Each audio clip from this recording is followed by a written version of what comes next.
And welcome to round one of ANZ40k Masters. I am joined by Matt number one Morosoli. What's up, guys? How you doing?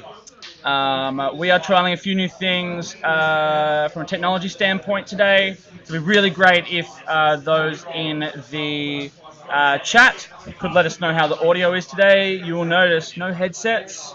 We are just double checking that we're not going to have any stupid feedback from the attendance. One of those things you can't really test without the people here. So fingers crossed, other sounds won't come through too bad.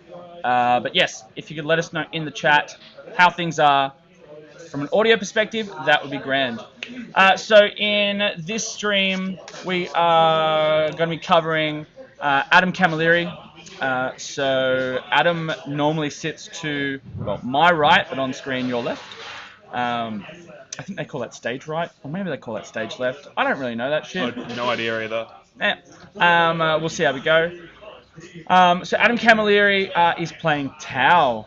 So that's something a little different from the historically Astra Militarum boy and Black Templar boy getting onto the Tau bandwagon.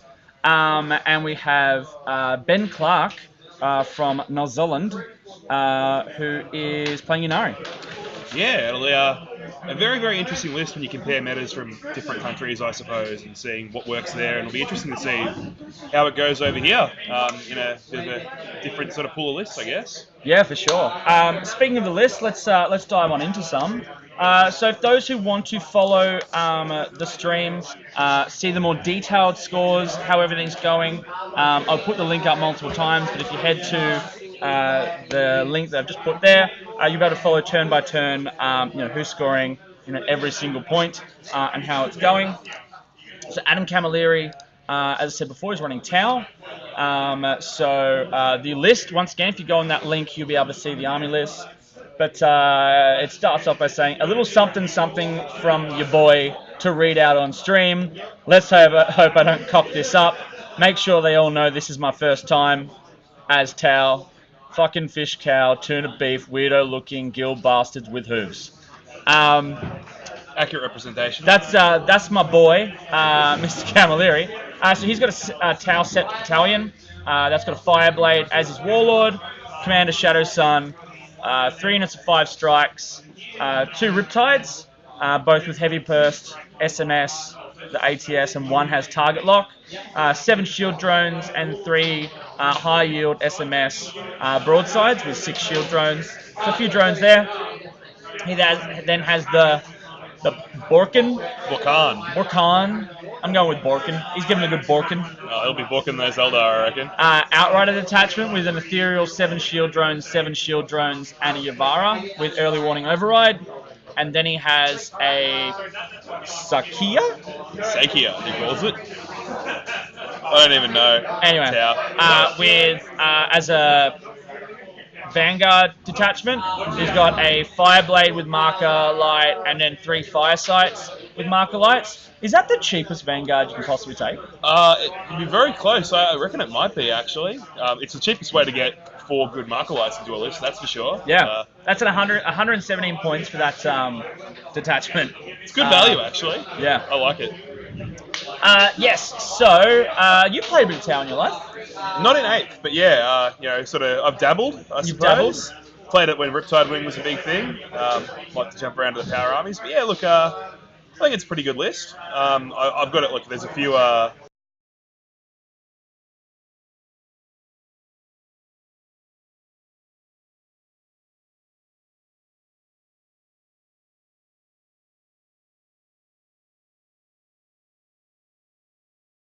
Mr. Camilleri's here with us now, stealing some dice. Yeah.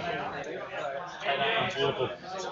So at an Adeptus Victorium circuit event like this, there is... Oh, almost. Hey, there we It's go. a bit of a glare. Adeptus Victorium circuit dice. There's some black ones, there's some white ones. No discrimination here. True. Shout out to Ozhammer, thanks for the host. Appreciate it. We'll do a shout out to some of our sponsors in just a moment, but we will jump on over to Ben Clarke's list.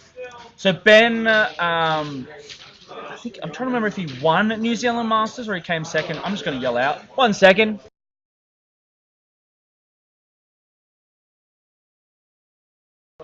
Here's the winner.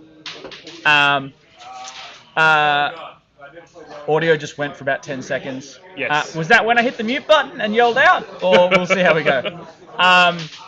So Ben Clarke is running Yunari.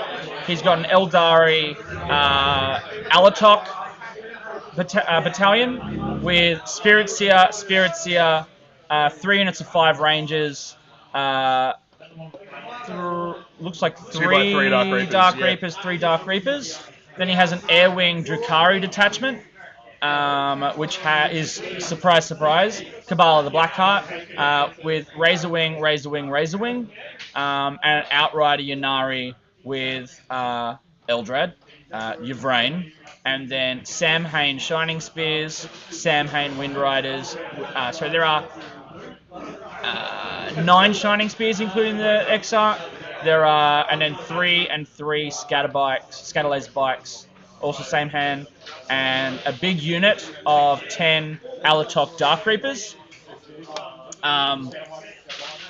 So this is it's a take on the Yunari list that kind of really gained a lot of favour at the this time last year. Yeah. But then, of course, we've now got the added Drukhari detachment, which of course wasn't around back then. It's a bit of a modernised blast from the past. It's got a few elements of when we were seeing people take 6 units of 3 Dark Reapers, and it's got those small BMSU there for a couple of extra Tempest launches. We've got the scatter bikes now that have come down in points quite a bit. I don't know, it's all right. They've just rolled to see who goes first, and they're just checking to seize, I think.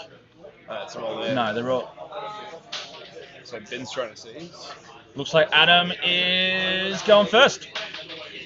That's big for the tower.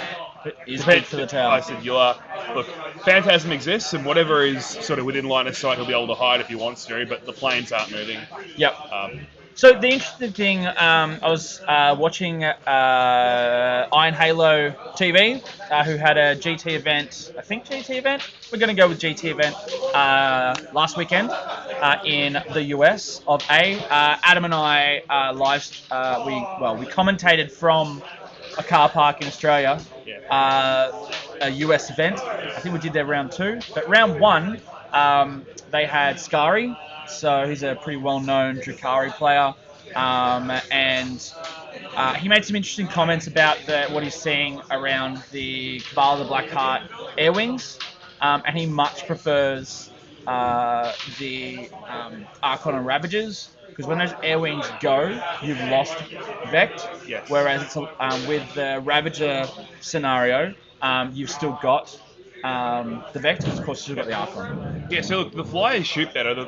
It's undoubted. They got 1 less disintegrator, but they just have more guns. The poison missiles are very, very good in a lot of matchups.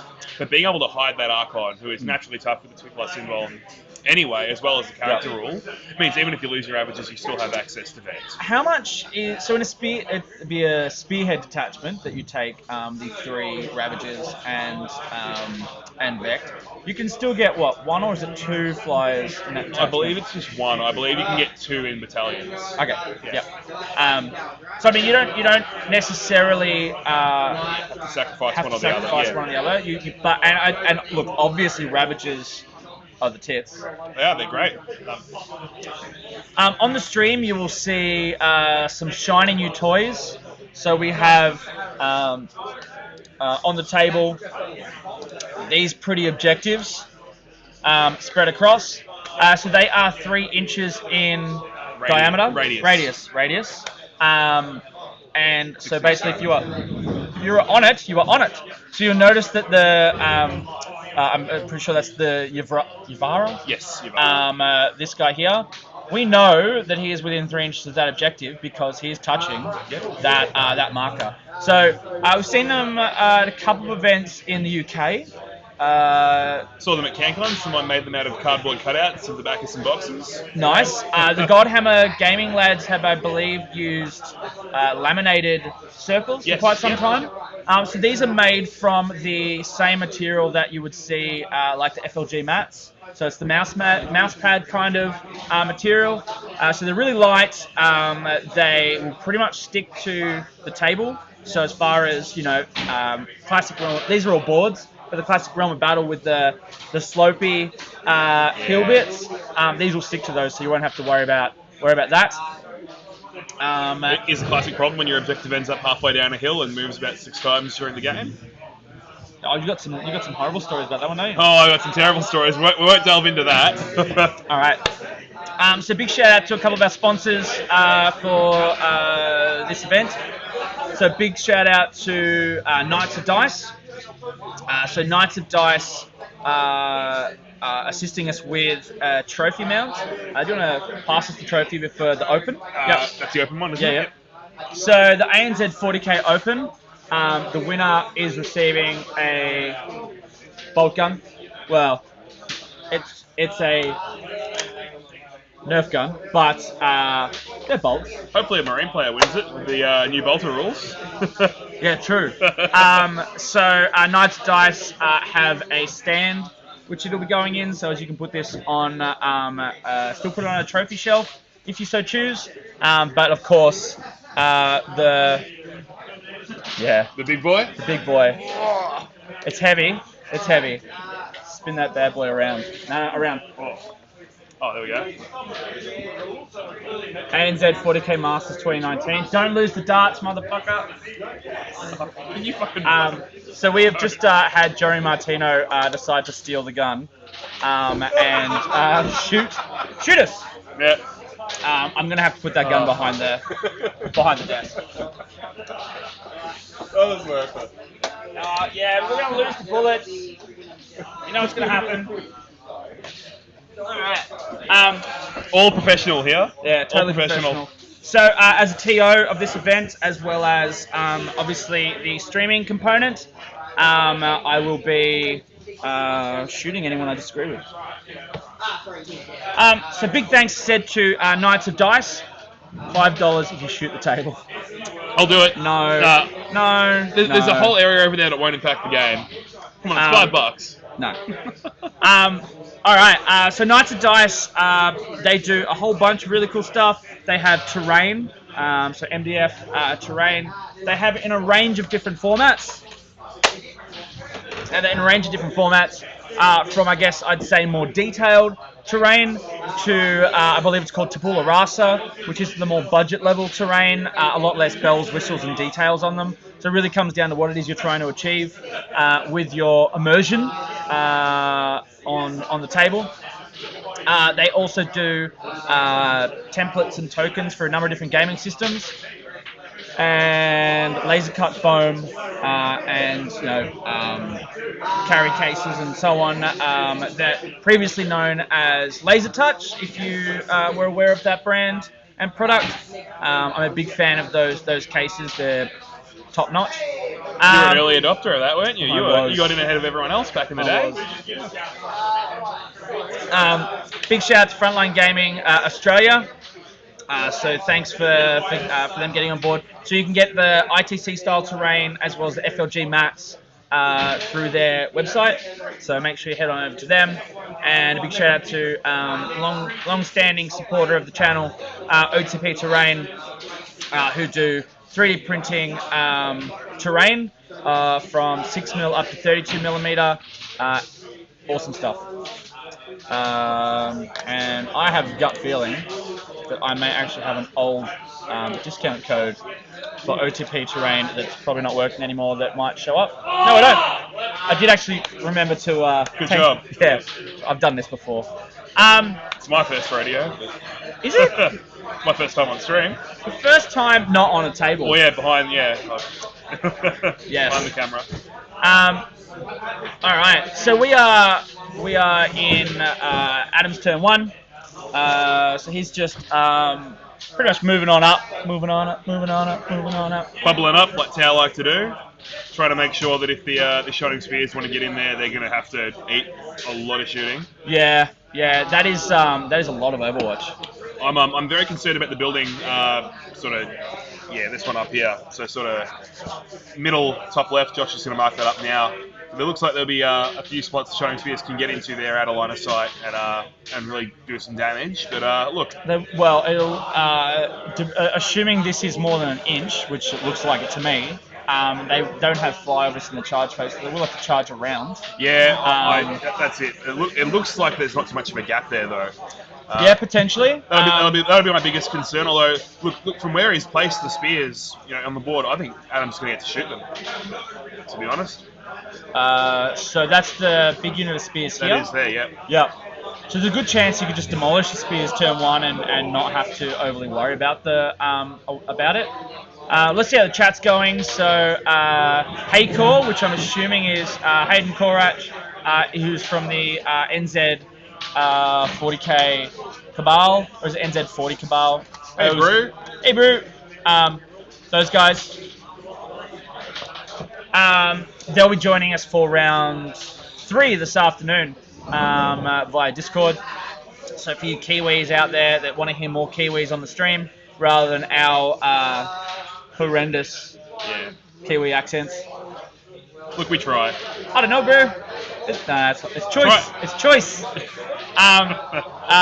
Try Acid Kids. That's a pretty interesting name. Best case, he annihilates him immediately. Worst case, he wins by old school. Well, we'll see. Old school is statistically the worst secondary objective to pick out of all ITC secondaries. Look, there are a lot of interesting parts about this matchup. We'll have to sort of see what happens. But there are some interesting list choices on both parties, and depending on how this first turn goes, there are a lot of openings for Ben to get in there and really mess this Tau army up. Was Adam just on Tinder? No, he wouldn't have been on Tinder. Oh, he would have been on Tinder. He probably would have been on Tinder. He's in Melbourne. He's got to, refresh. Got to check in and refresh. Yeah, I don't know how that stuff works. Planning for tonight, Yeah. All right. So we have 11 viewers at this time of the morning. I know we've got a number of WA viewers that were chiming in later on in the day as we progress. Obviously in WA right now it's I think 7 a.m. Yeah, very early. Very early. Whereas over in New Zealand it's midday. In Queensland, it's 9 a.m. Like, we have a crap ton of time zones right now. We're just doing a lesson of time zones. Pretty much. Yeah. All right, so we have moved into the shooting phase. And we'll start to see how this damage is going to go. So 3 saves. So, priority 1 for the tower is absolutely got to be those Shining Spears right now. Yeah, well, he hasn't removed anything, so looks like he's... First lot of shooting, I suppose, but look, letting those Shining Spears get into your army can be devastating, regardless of how many drones you've got there to take wounds, whatever. It's just, it's a big problem. Yeah, and it's also worth pointing out, Adam hasn't played a I'll be right back.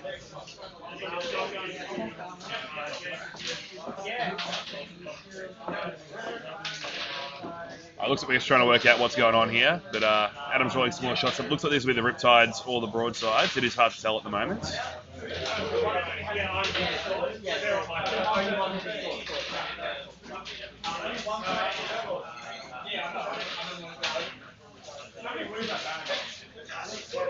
Alright, saves coming in now. And some spears getting removed. Looks like we've got 2 down so far. It's a good start.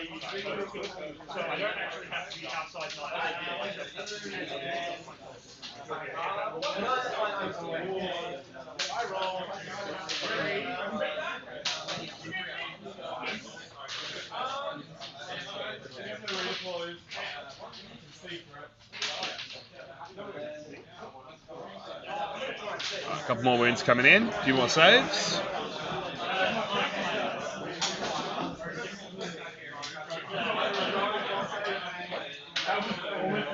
Yeah, so Adams just yelled out these 4+ saves, man. So I think the Shining Spears are doing some work here.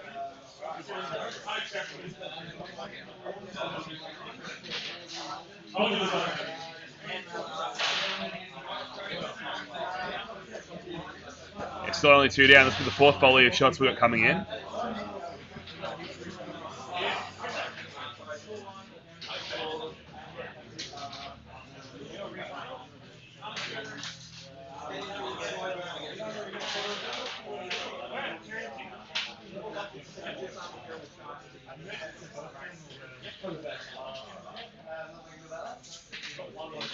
And rerolls obviously from the tower strat there. And allows rerolls after you've caused a wound on a unit.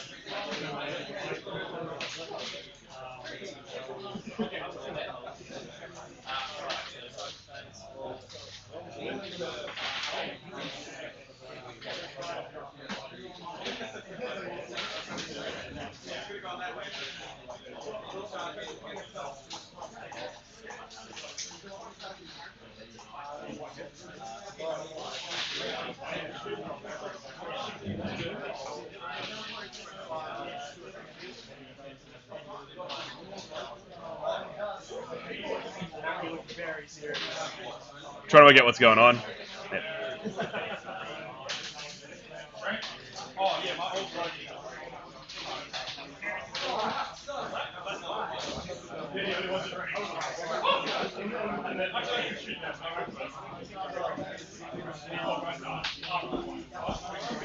So we're down 2 spears so far, and Adam's just yelled out at me, bloody 4+ save. So I think he's having a bad time with it.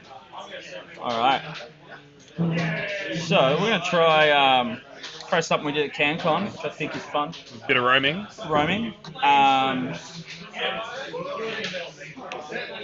We will see how this.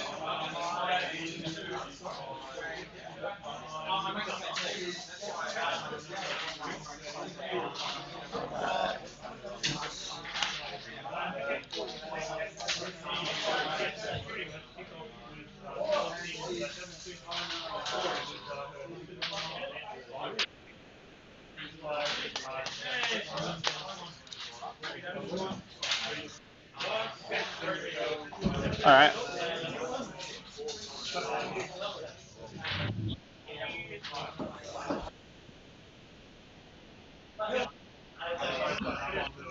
Try again. So I'll turn the volume down a little bit. It's pretty loud. Yeah, we're good. Yep. Yep.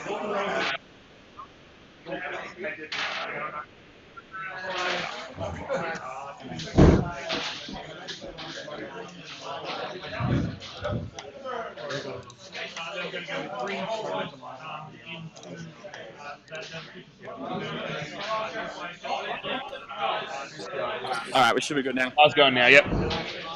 If someone in the chat wants to confirm they can hear Josh, well, he's just stopped talking now, actually. So we'll have to wait on that one. Just got a rules dispute. 1 sec. All right, being joined by our special commentator, Jeremy the Ungroomed Martino. Yes, I believe you experienced my marksmanship skills earlier. Oh, I did. Yes. You're welcome, everybody. Who do we have? We've got Triacid Kids. Who's, hi, Triacid Kids. Yeah, that's an interesting name. It must be a New Zealand thing, I reckon. I'd say so. All right, lads. All right, Josh, give us the word. What's going on? Broadsides into range of Reapers.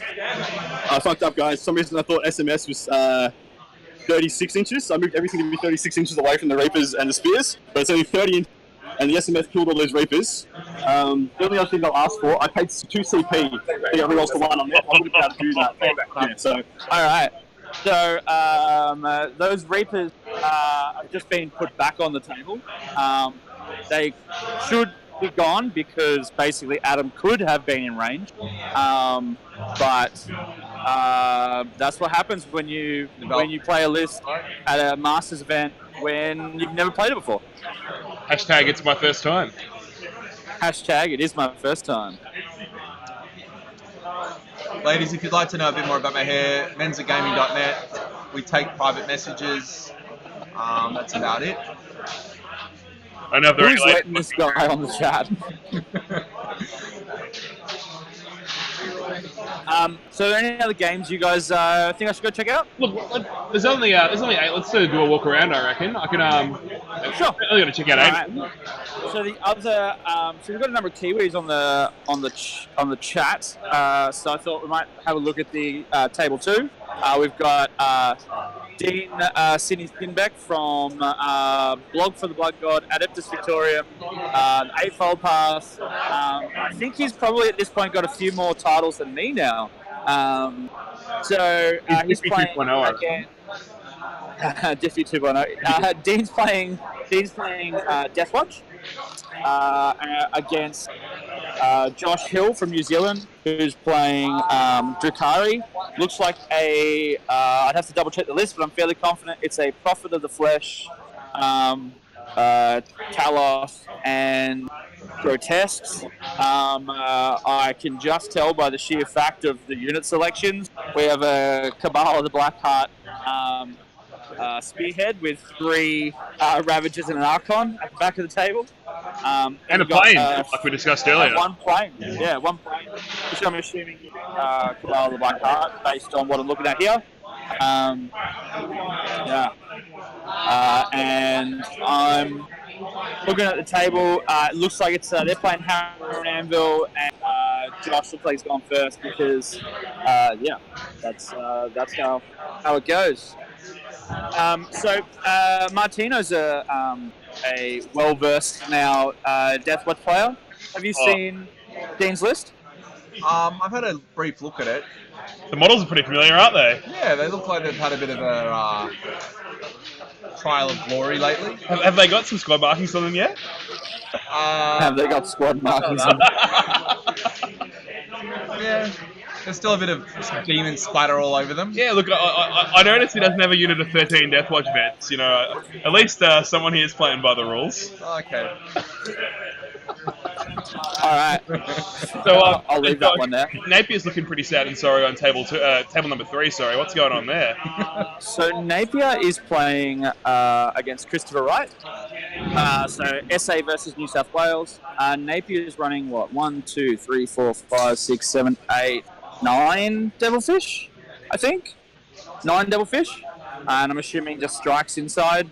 And Chris is playing Deathwatch with Sisters. So we've got Saint Celestine running up the board. Looks like she's going to try and take on a fish. We'll see how that goes. But yes, I would say, looking at the position, they've played Vanguard and Napier went first.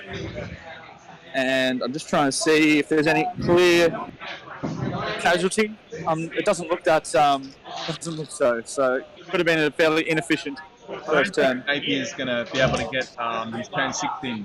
He's going to take a flight home to South Australia. Not to interrupt you there, Josh. You just moved into Ben.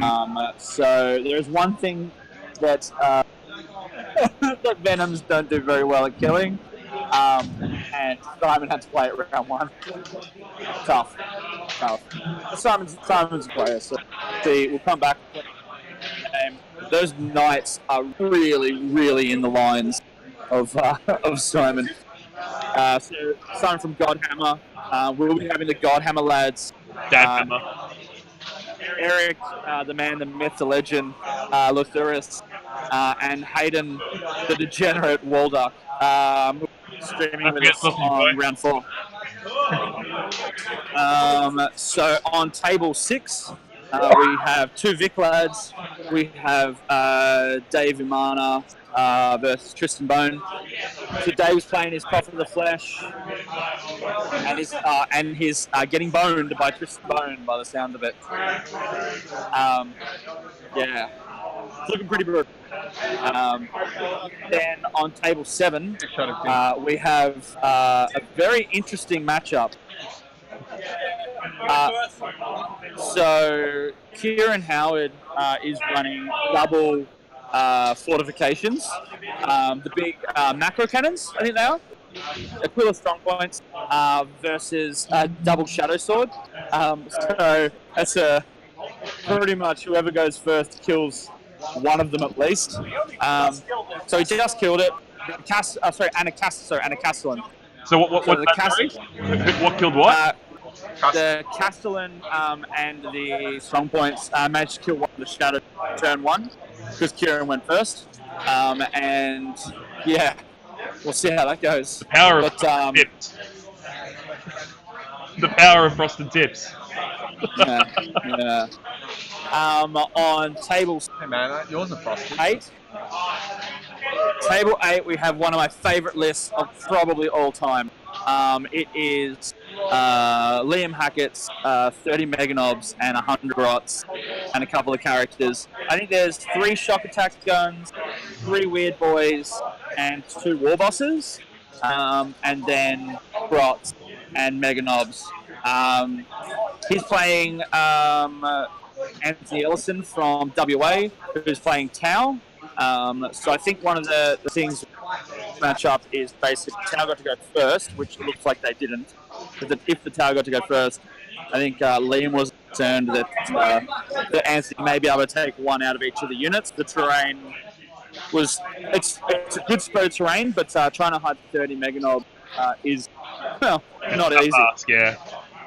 But I think that the one thing that I find with that kind of list is you hide the grots, like so that you can't get line of sight grots. So you have to shoot through the Meganobs, and they just then go to the grots anyway. Absolutely. Like brutal.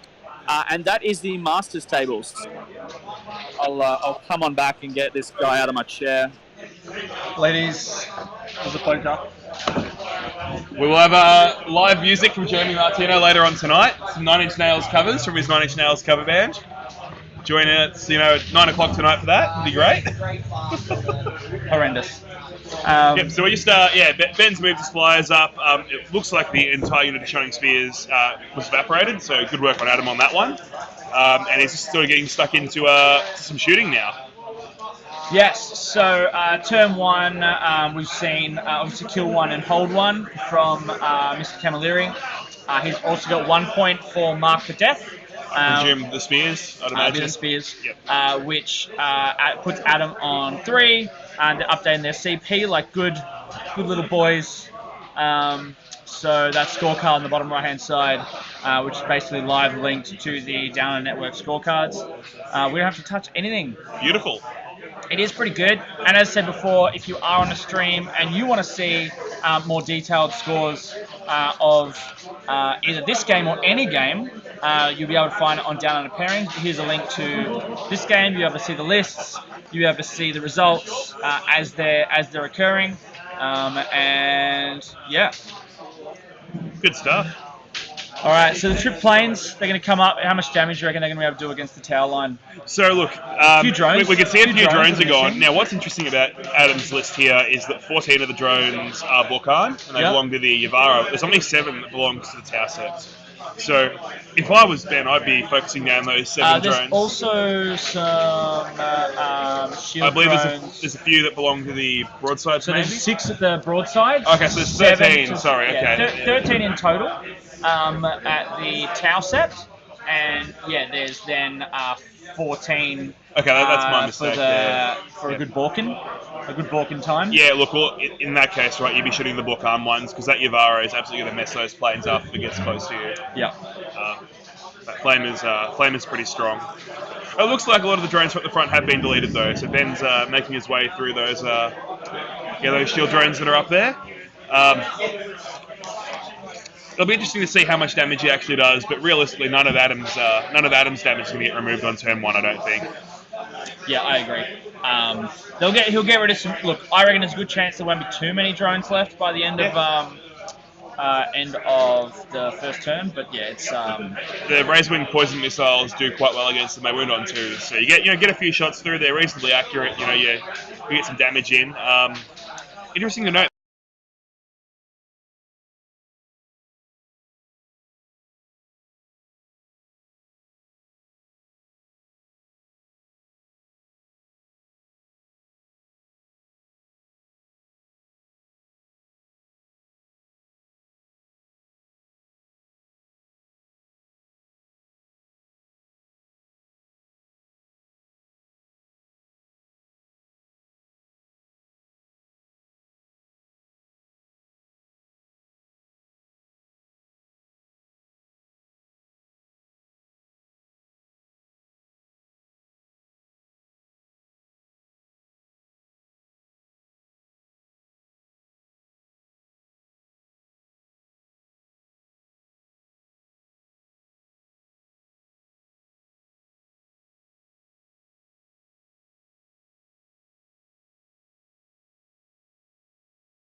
Yeah, I don't know.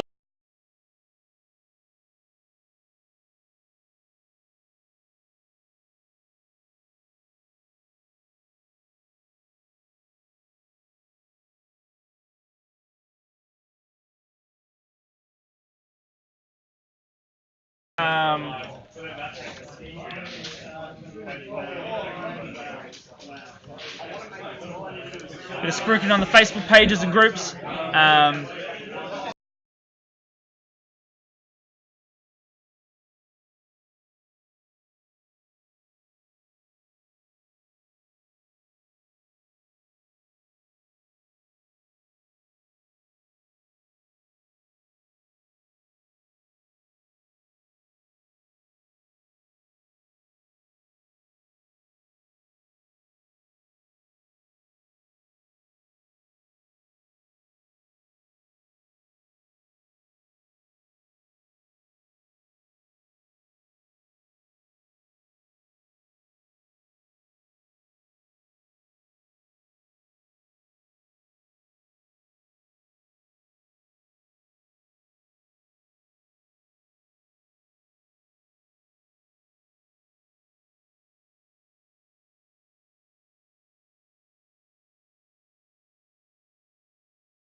Oh, there we go.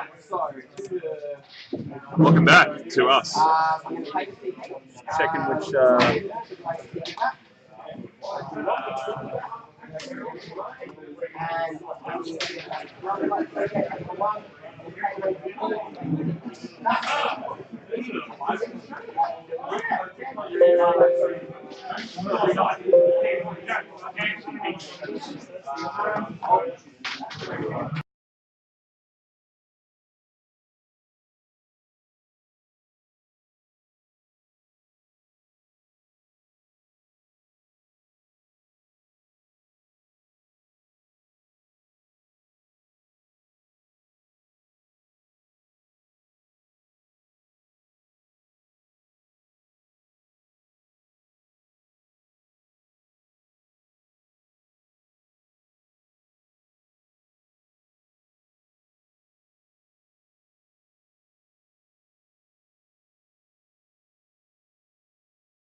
All right, so audio should be back now, according to all my my amazing tech, and we're just gonna make that a little bit easier to see. I come on the stream and I break everything. That's what happens. That's not the words I'd be using, but sure. Blame me. It's all right. Oh my god. All right, we have JB Painting. What's up, Jerry? Hey bro, how you doing? I like Adam but hate Tao, so go draw. Yeah. We've got Swolduck. That is Hayden the Degenerate Walduck right there. Degenerate. Mate, that is the nicest way I could put it. Okay, that's all right. All right, I'm gonna. Is there a stream delay at all? Shouldn't be. Let's give it a sec, Uni. See if it's fixed for you. So there's a lot of tower going. There's a lot of the drones have been evaporated here.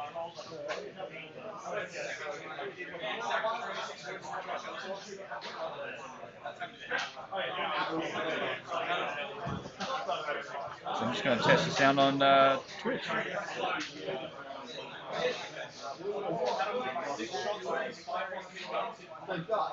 Sound coming through there?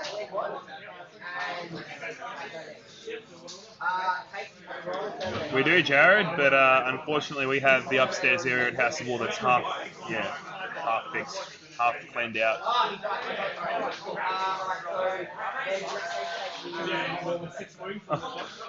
There is a bit of a lag, quite a bit of a lag, which shouldn't be there.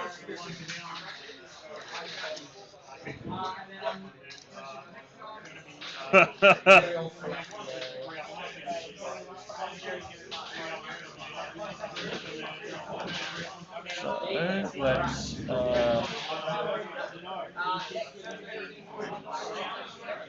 can keep chatting just for a sec. Well, I don't know if the audio is working, do I?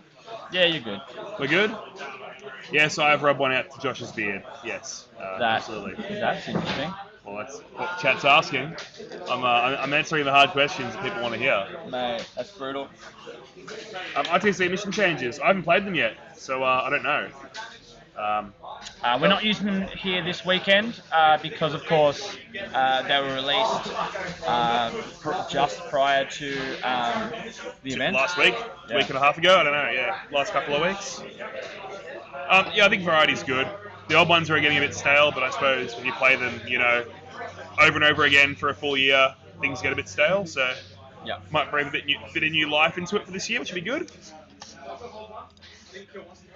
Yeah. Changed because of the holiday, right? I don't know, holiday's pretty good too. Holidays where you play the new ITC missions would be even better. Fair. We're gonna do a little roam just at the end of that turn and see if I can get some of the feedback from the players. So Ben's got a small lead, it looks like. Tabletop. Yep. And that's the actual Yeah, so we've got Killmore Ben it was. Killmore, neither got hold ball. Ben got 1 point for old school.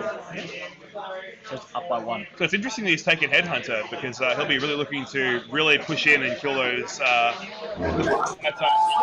board to get those points up. Oh, for sure. You can hear me coming through? Yep, all good, Josh. Cool. All right. Can you find out how many drones are in the dead pile there?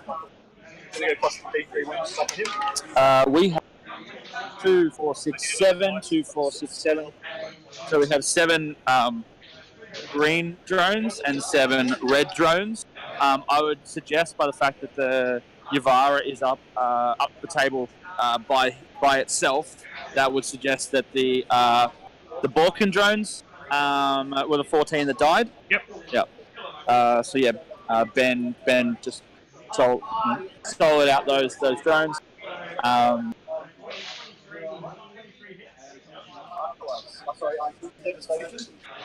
Just looking for CP. much of end a move or start a movement kind of strats, but Can you find the 9-man unit of Reapers, Josh? I'll have a look.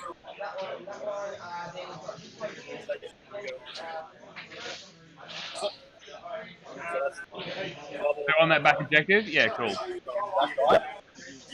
Yeah, so Yvrain and the Reapers are chilling behind that ruin on the back objective. We've got 3 Reapers, which are pretty much at that roughly same kind of spot, which is in the middle level of the ruin right next to them.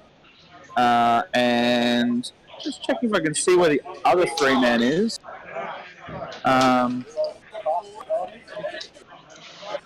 The other 3-men are pretty much right where that Yavara is, so there's a good chance they won't be alive much longer. But look, I think it comes down to what Adam decides to do with that Yavara and whether or not he's going after those planes or whether or not he's just going to go after everything else in the ground. Yeah, very good question about does Ben have a chance about the spears? I think absolutely. The Yavara leaving the board is actually a very interesting decision here because Adam could have. Well, sorry, it's not leaving the board. It's just further pushed up. But yeah, the Yavara is going to do some work this turn, and I think Ben's going to get to kill it in retaliation. I think it's going to be more efficient at this point. It's going to be who can knock away more of the other person's damage quickly. Because if Adam gets to shoot for 3 more turns with 2 Riptides and 3 Broadsides, he's going to do a number on this army. He's going to delete most of it off the board. Yep. As I said, would you shove that Yavara more central towards the 2 planes in the center of the table? I think Adam's banking on just killing them with the rest of his army, to be honest.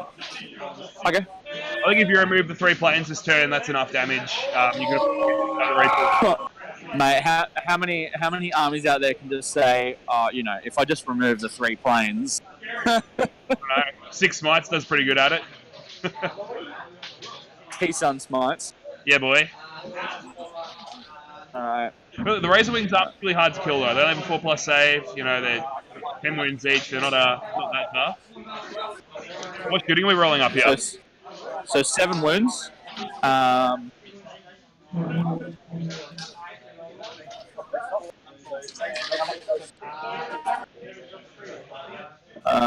So just we'll see where his. So he's got some wounds on one of those flyers. What was he shooting with? Yeah. Okay. I believe that was a. Well, that's a very good question. The sheer number of shots, they were damaged 2 shots. So would that be? That'd be the Riptide. Yeah. Probably the one that has +1 to hit on the flyers, I'd imagine, going up first. Yeah, probably. Just looking at Josh Hill versus Dean Sinbeck. Hold on. So failed to kill 5 scouts. 2 Talos failed to kill 5 scouts. Oh, and brutal. And there were 5 racks were also there giving a hand. Yeah, that's pretty heinous. Us, team is feeling pretty smug right now. I reckon he might be. What about the Fish Fury? How's the Devilfish Deathwatch game going? So it looks like there's at least 8 of the fish still around. One, I'm unsure if it's in the casualty pile or holding an objective. I'm not sure. It looks like he's probably got 1 fish down. Celestine is currently lying flat on her face. So I'm guessing that the fish has managed to drop Celestine, and he's just yet to see what the end result is going to be. We just lost our first plane over in Adam and Ben. First Razor Wing has been removed. All right. I'll.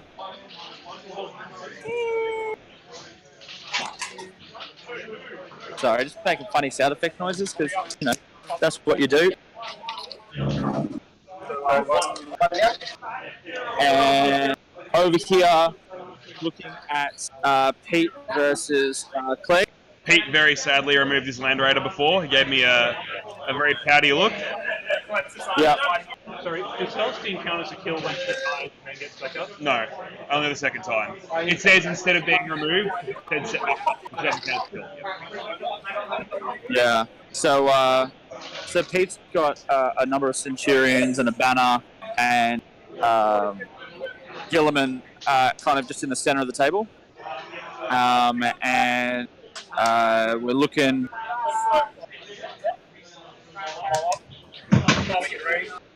All right, Commanders looks like he's gone down, which is probably what did most of the damage. Relic Battle Cannon one shot at a Crusader. Oh, it sucks to be people as hell today.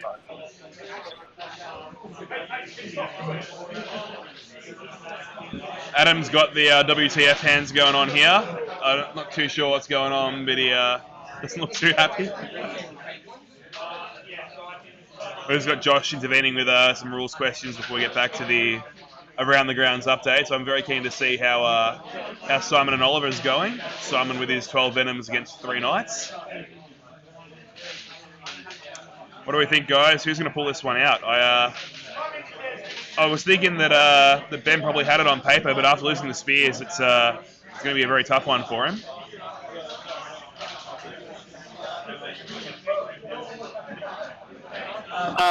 Clarification on the ITC conceding and tabling rules. If someone concedes or gets tabled, how does that go with filling out the final scores? What's the question again, sorry? So someone's just conceded. Yep. So their opponent then gets the 4 points for every other turn or their opponent's turn? It matters. Why? Because it matters for that. So every turn after the turn, there's a concession. They score 4 points for primary. Yep. The turn they're on, if their opponents had their turn, they keep their score. If they haven't had their turn, they get 5. So it's on the turn they concede. Okay. And then and secondaries is just you've got to expand them. So yeah, you can't get Came Hunter for 4 if your opponent only has 3 units, but if they have 4, you get 4. Okay. Thanks. I'm just moving up for a sec. The Orc Tower game, Josh will get to very shortly. It looks a little bit intense at the moment. Liam and Anthony are both hunched over the table, but that's right. They're laughing. They're all good. We'll get an update on that one pretty shortly.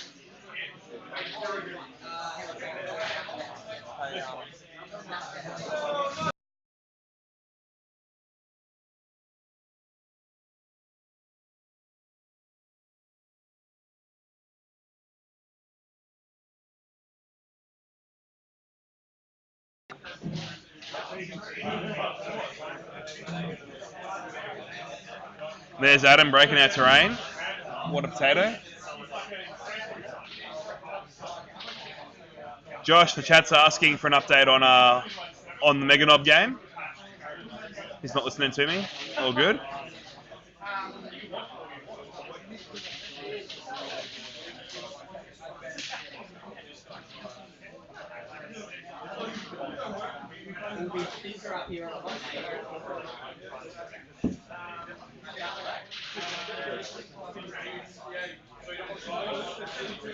So I've now seen the second flyer go down as well, obviously. So one more to remove for Adam, and then he removes the threat of Vect.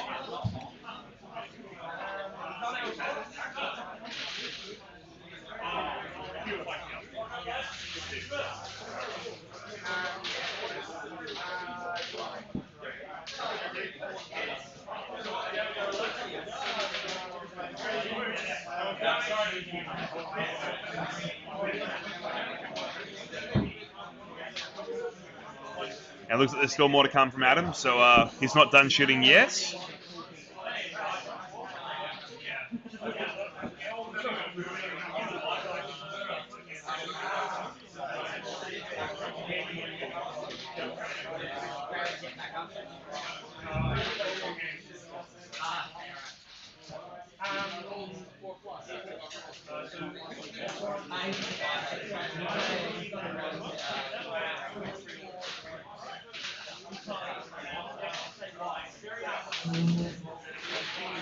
Well, that is a lot of saves for that plane there.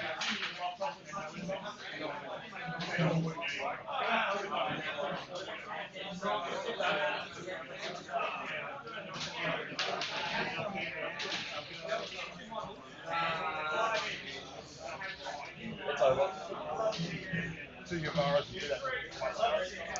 Yavara's charging. Oh, I'm not too sure what's actually over in that back corner of the board there. I'll have to get Josh to go and check it out shortly. But the Yavara's... Andy, what's the Yavara just charged into?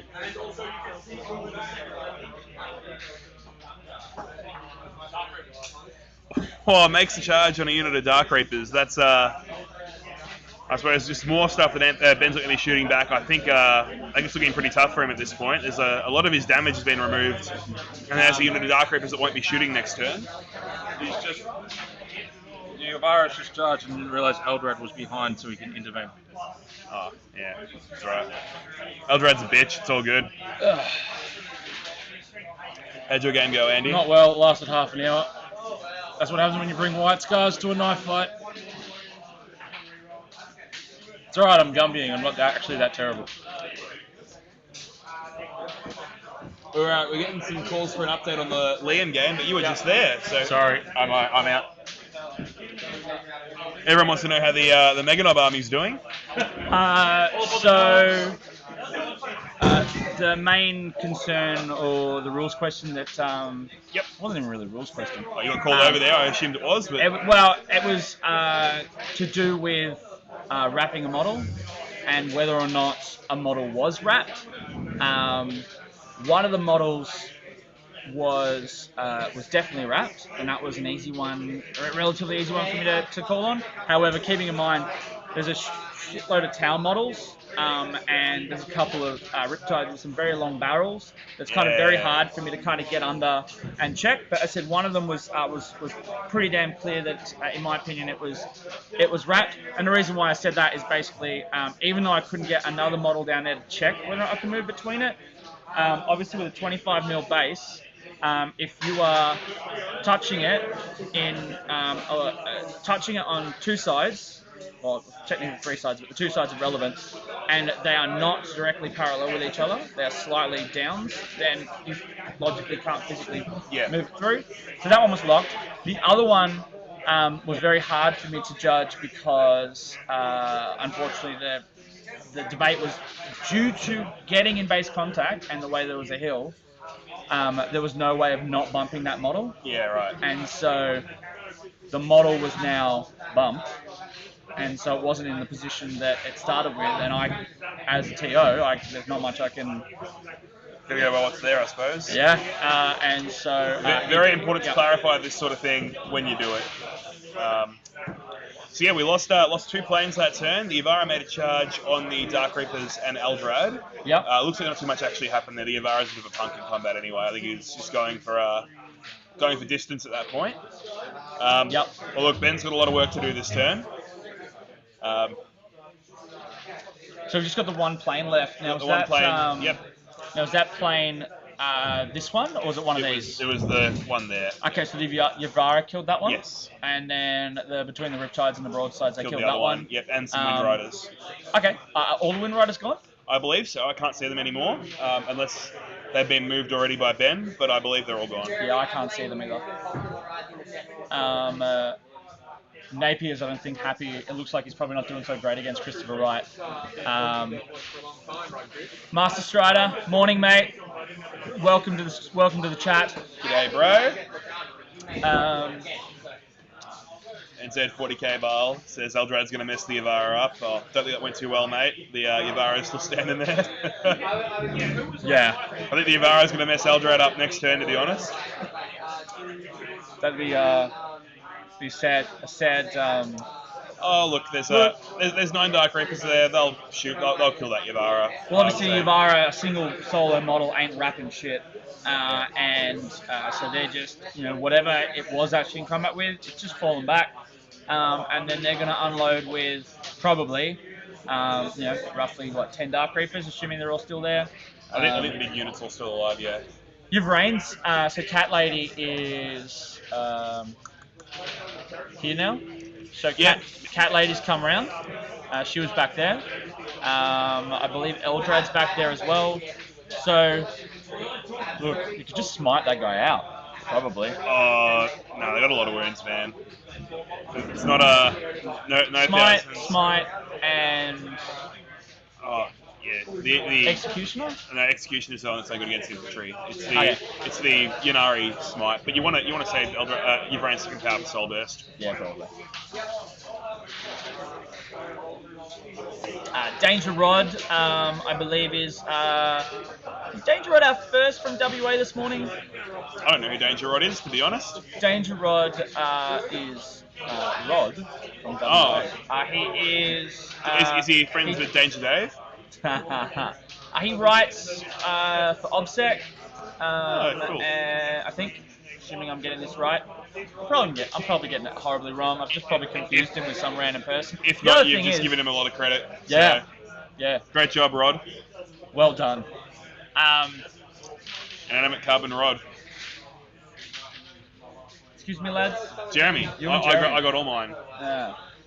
So for those that are joining us a little late, this is the prize/trophy, trophy for the ANZ40k Open, and that one is for Masters. It's brutal. Absolutely brutal. The winner actually gets to shoot a full round into whoever comes last out of the Masters. I'm just making that clause up right now, but you know what? It's happening. Yeah. I was right. It is Danger Rod from WA. Hey.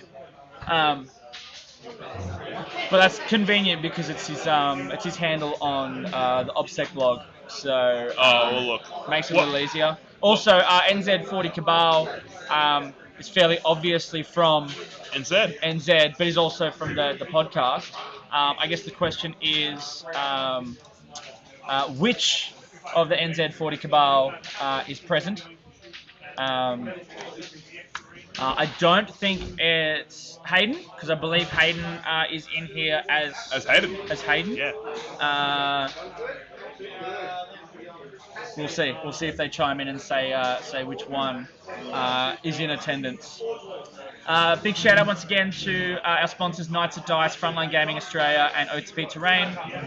They've been a great support to the channel for quite some time now. Knights of Dice was the guy that owns/runs Knights of Dice. Used to run the Battle Bunker in Northcote, the first store that I really, where I met you, Josh, all those years ago. All those years ago. It would have been 2010. And you were what, 6? Maybe 7 years old? You looked it. Wow. I was 15. Would you have been 15? Oh, no, I might have been 16. Yeah. Yeah. Oh, how you've been corrupted. Oh, I have. All right, so Adam doesn't have too many CP left, which... Oh, I think he's well and truly blown his CP, but he's got a good return for them. There is a lot of dead Eldar. So Hayden's come out swinging. So Hayden from the NZ40 Cabal has just suggested the shit commentating from the Cabal has to be Bartosz. So look, I'm not getting involved in that turf war between two co-hosts. Look, what happens in Twitch chat stays in Twitch chat, guys. You can kiss and make up afterwards. But if you want to sling shit right now, look, be my guest. I'll sit here and I'll laugh and I'll enjoy it because I love drama. That's why I play in Victoria.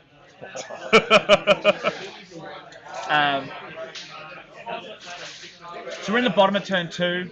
I believe we've got, I think there's some Dark Reapers. The big unit of Dark Reapers is still alive with Urain and Eldrad back there and a plane. Yeah. I believe there's one of the small units of Dark Reapers still alive as well. But the rest of the damage is really gone. And look, I don't think Ben has done enough to remove the damage. I think the mistake of putting the Shining Spears so far forward on turn 1 is really starting to cost him now. Well, exactly. I mean, obviously with all the strats that Eldar have up their sleeve, there's no reason why you couldn't have either started them in his back corner, backboarded them right there, or behind that building, or potentially there's line of sight blocking here.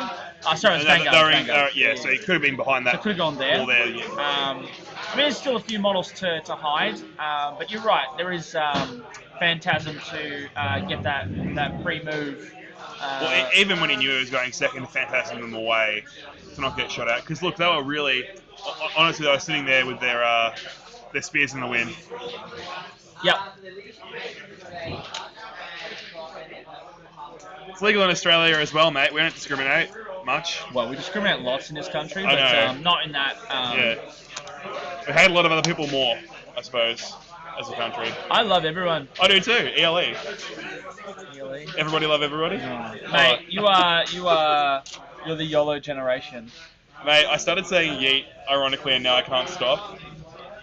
What's yeet stand for? I don't know. It just means like yes, but you know, some 13-year-olds decided it sounded cooler, and now I'm, you know, a try-hard old dude.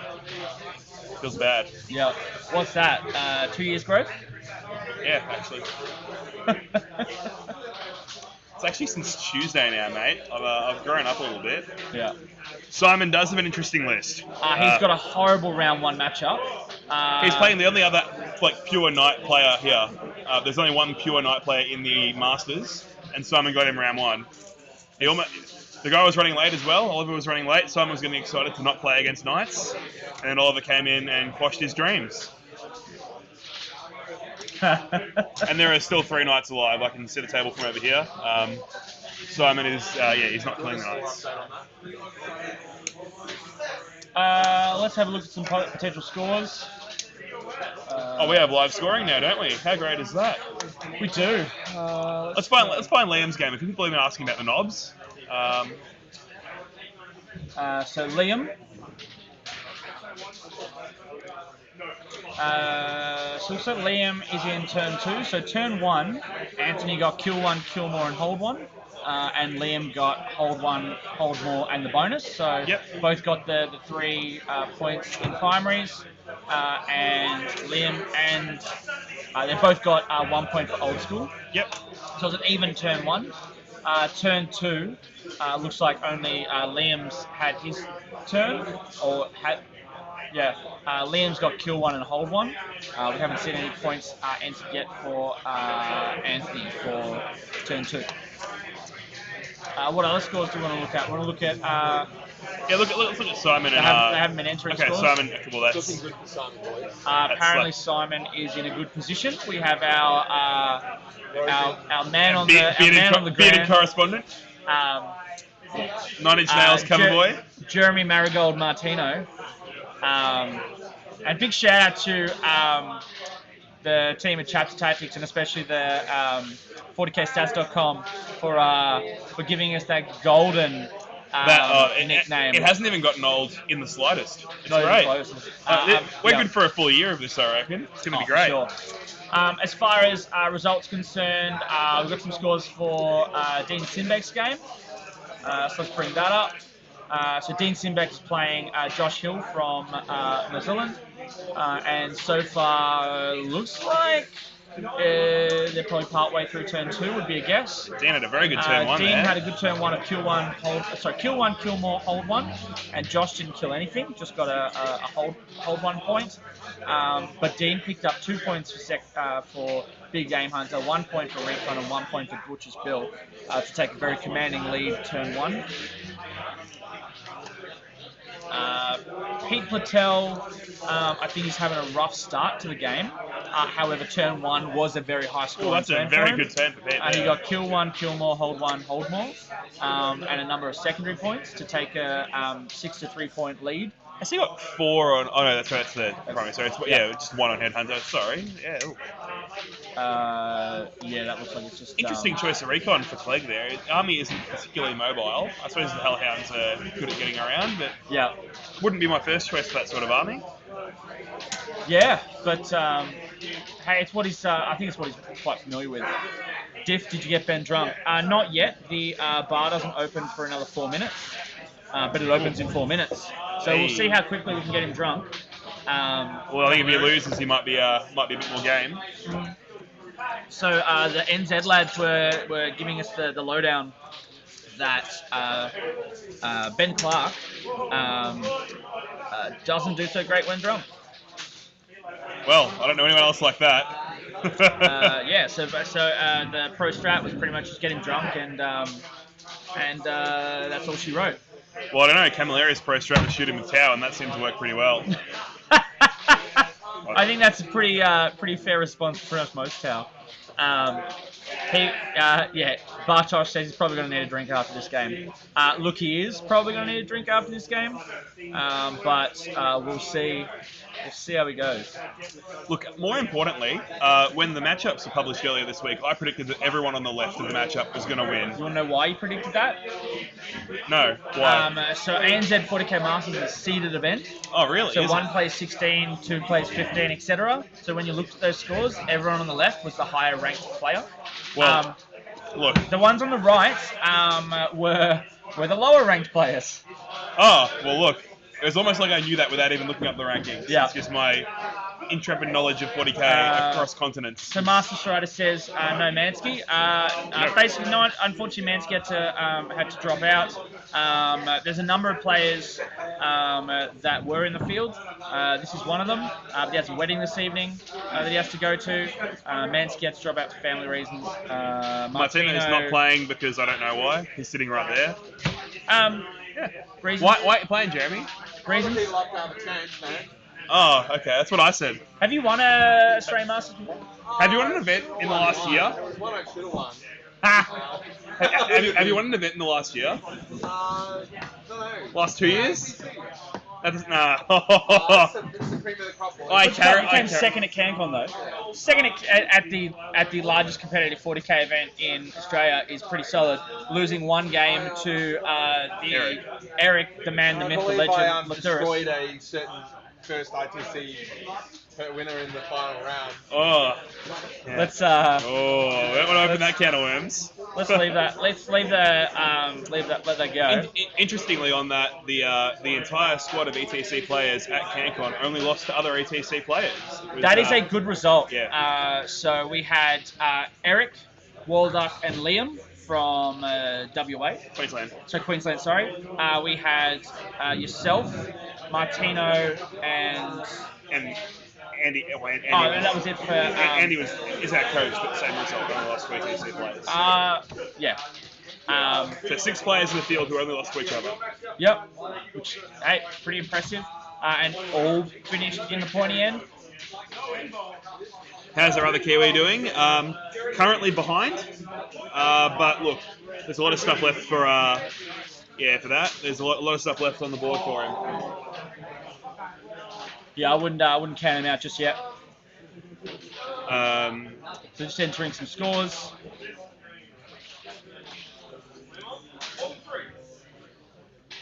So it looks like Ben got kill 1, hold 1, and hold more, and Adam's got kill 1, kill more, and hold 1. So they're even on. So basically, Ben's actually at the end of turn 2 got a 1-point lead on primaries, but Adam's already got almost maxed out mark for death. He's got 3 of his mark for death points. So that is Ben finished his turn here. Yeah, Ben has finished his turn. So the Yavara's still alive, and that's big. That is big. It's right next to those Dark Reapers, and look, those Dark Reapers not going to be there for much longer if the Yavara gets to shoot them at full efficiency, which I presume it will. So I would say with a fair bit of confidence by the fact that we've got a number of broadsides and two riptides and the Yavara. And the Yavara. That plane in Adam's turn, it's gone. A big chunk of something, probably the Dark Reapers, which are back here, will be gone with change. So I guess turn 3 for Adam's going to be fairly massive. I think this is where he really sort of twists that knife and takes away all of Ben's remaining damage. Thank you very much, Chelsea. The objectives that you can see on the table are Down Under Network objectives. They're made from the mouse mat material, which I think has a funky technical name, which I don't know. Sticky foam thing. Yeah, mouse mat material. And they're numbered 1 to 6. The numbers are a little bit more relevant when we get to sort of ETC style missions. Yeah, you can't really see the numbers too well, actually, unfortunately. There's a little bit of glare, so there is a bit of glare. The ones on that side of the border are a bit better. You're right. Yeah. Fairly clearly from my point of view, anyway. At least, so if I can bring up the mouse, so we got 1 here. That one's going to be a bit of a glare, but it's a 2, 6, 3, and obviously the ones that have models on it are a little hard to tell. Look, the glare that we've got coming from that side. As you see, my face is white. I am pure skinned and perfect with all my makeup that I have on this morning. It should change and reduce. But look, we're in a venue that has some pretty big windows on both sides. I've picked the side that I feel is going to have the least amount of light for the most of the day, rather than in the center, because obviously we've got cables running around. It's easier to have it near a wall, and especially for some of the elements, it's easier to have it near a power point. So see how they're moving up, so you can see, most of the damage is still left, and look, the broadsides are there, the riptides are there. Doesn't look too good for them this turn, I don't think. No, I think we're going to see a pretty dominating I think turn 3. his sheep is cooked, I reckon. His chip is cooked? His sheep is cooked. Sheep? When we say duck is cooked, but in New Zealand. Alright, I'll have a quick little look and see if they're going to have a comment on that game. You can hear me coming through? I can hear you, Josh. Let's get some info. Alright. It's not going well. Ben says it's not going well. Yeah. So the Yavara has just, as we've seen, jumped back. Had to see if it operate at full, because it's on one wound. Jeez. What did the Reapers shoot last turn? What? I'll check in a sec. What did the Reapers shoot last turn? A whole bunch of drones. Whole bunch of drones. Yeah. Yeah. So it looks like the Yavara who charged in Adam's turn 2, it didn't look like Ben fell back, so he didn't get to shoot the Yavara. I'm not 100% certain why he didn't fall back and then just delete it, but he didn't.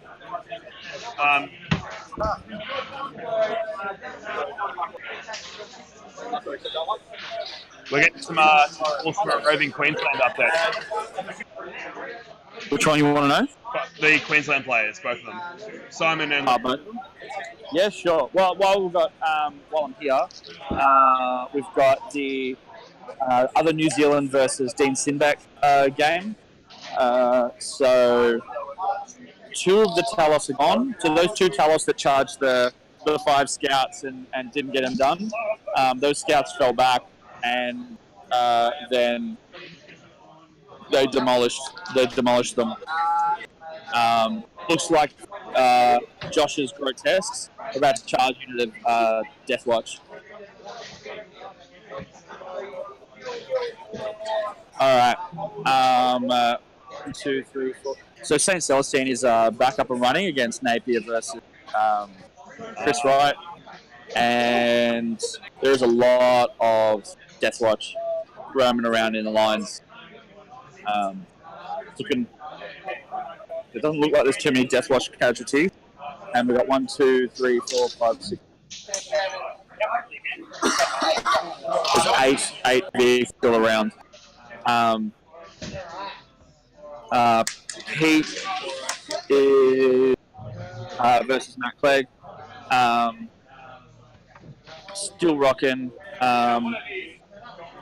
3 cents and Gilly, and they are about to they're either about to or have been punching on with Gilliman. Oh, Gilliman's dead? Gilliman's sleeping. He's about to do his reroll. He's up. Gilliman's up. Apparently Gilliman's getting up with 20 wounds. Gets up with 3 wounds. Alright, so the Queensland lads want to know how this game's going. So what have we got? Going okay? It's dance. Yeah, so Simon's got a very big game plan. It's called Run Away from the Big Knights. It seems legit because Poison doesn't do a great job against them. And so Oliver had a number of assassins and some knights. By a number you mean 10? There's 11 assassins. Yes. Probably the second largest number of assassins I've ever seen in an army. The highest would definitely have to be Tim Roberts with nothing. Yeah, geez, 11 assassins though. That's they're brutal. They just chill on objectives while the knights do all the work. The other game we've got obviously Anthony Ellison now versus Liam Hackett's Mega Nob list. So I'm looking at the casualties, and there is not a huge number of Mega Nobs dead, and it is looking relatively favourable to Liam. Cool. And by relatively, I mean very. What about Hamilton and Kieran with the Battle of the Macro Weapons? Hamilton and Kieran, let's see how many of those tanks are left and how many of those buildings are left. So, as we saw earlier, one of the Shadow Swords died turn 1. Both Shadow Swords are dead. The Castellan is dead. One of the Aquila Strong Points is half dead. And it looks like we've got the Guard Mortars look pretty safe, and the Lehman Russes, 3 Russes center of the table, which look like they are relatively okay. Now we'll see just how hard Tristan is boning his opponent. Tristan boning Boner. T-Bone versus Danger. Yeah. So Danger still has 3 planes though, I think. But it's looking pretty rough.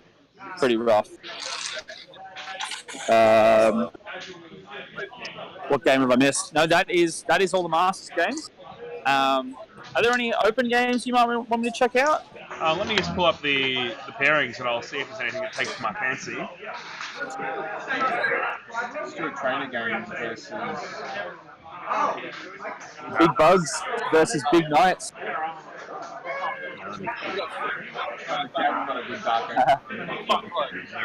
It's a technical term. That's that one. It's is that in the metric system? So Dan Martin is playing against Brian Craig, Brian Craig, I believe is. And so Dan Martin has in the open, and Brian has and a lot of Hive Guard.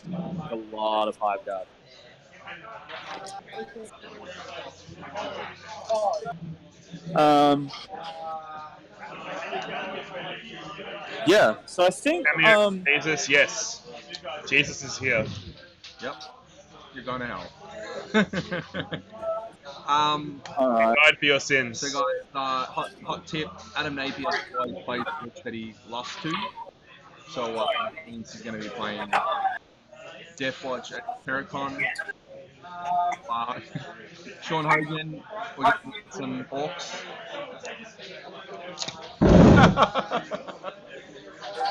What's that mean? Hey guys, solo casting. I have no idea what this bearded gentleman or gentlewoman is talking about. I step away from the desk for 1 second, and this guy just dives into my chair. Well, we need a real beard. He's like an STI that just won't go away. This is the better Look, beard. that's what I've been saying about Martino for years. He just won't leave me alone. We get all of Diffie's commentary with a more handsome face. This is perfect. Mate. All right, see you boys.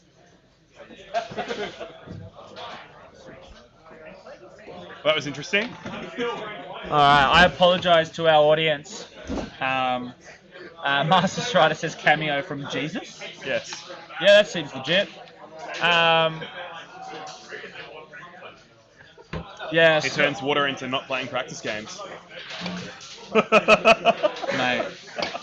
Mate, calm your farm. So the third plane has dropped. Yeah, there look, there really isn't that much left now on Ben's side of the board. It looks like Adam's sort of just going to walk around and clean up from here. Look, yeah, it's really just going to come down to how big a score Adam now gets. Well, how big a score he wants to get, actually. You really don't want a big score in this format because No, you don't. You 100%. Okay. Oh no, are we it's- Swiss pairing? it's- Okay. We're not Swiss pairing. We are Where's- bracket pairing. That's what I meant. So it's a knockout style event. So all the losers from the Masters are going to be going into the Open event at the end of this round. So we'll have 8 players continuing on in the Masters, and highest will play lowest. So Perfect. big wins are encouraged. There will be no submarining. If you get a small win round 1, You're playing Adam. well, probably. You're also like everyone is playing up at that point. Mastro said, "How is Napier going?" Look, the game over there is. If I just bring up. Looked like not much was happening. There was a lot of stuff Yeah. not killing other stuff. So Christopher Wright is up on points. So currently 8-3. And they're into they've finished turn 2, so they're into turn 3. Look, we will wait and see how that progresses, but it doesn't look like a huge amount of damage output is happening in those first 2 turns. There's a lot of Devilfish still there. I have a feeling Adam will just be whittling these units down and waiting until a few of them get down to 4 or 5 man and end up in the Spy Warriors out. 'Cause once those Spy Warriors get out of the fish, they'll die. They'll die to the Death Watch Bolters immediately. I get the feeling that Adam's trying to whittle down the bigger Death Watch units down to 3 or 4 guys, get all of his Spy Warriors out and finish off 4 or 5 units in one turn. Yeah. The Beast from the East, 19. Just 9. True. I hate The Beast that from the colour. East, 19, is my dad. I hate that colour in the chat. That and there's another blue colour that you just really struggle to read. But I think let's just do a quick sound off. How many Kiwis have we got in the chat? So we've got 20 people in the chat right now. Do you have an air horn emoji, like not necessarily sound off thing we can play? Yeah, kind of. Okay. So here's what we'll get you to do. If you are from New Zealand, unfollow and then follow, and your names will start popping up on the screen. Whoa. It's technical right there. My eyeballs are ready. Yeah. All right, come on, guys. Come on. There is a little bit of a lag between when I ask them to do that and when they're going to hear it and to when they're going to do it. So in a second, we should start seeing an all right and Running Man. So what I'm expecting you guys to see is something a little like this.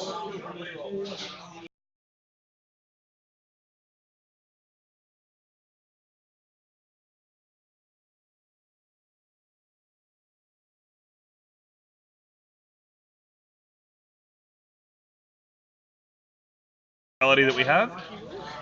Yes. It's not protecting your stuff, and like Tower shoots. That's what it does. And if you let Tower shoot you and kill your important units, Yep.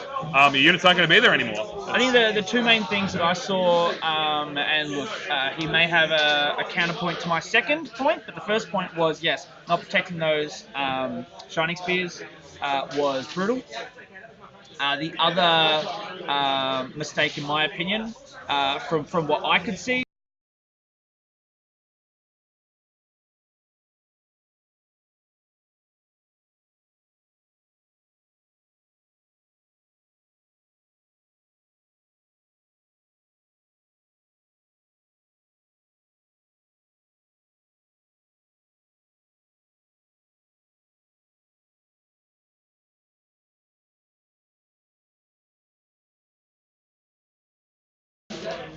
no, we're back. Ah. Cool, I don't know how much we missed. Probably not much. With an army that's as mobile as that Eldar army, I don't know why most of it wasn't backboarded. Because a lot of his guns are 30 inches or 36 inch range, so you can actually hide from a lot of this damage, especially if you know you're going second and you have Phantasm. Yeah, looks like the little running man killed the sound. Ah. Anyway, a couple of Kiwis. 2.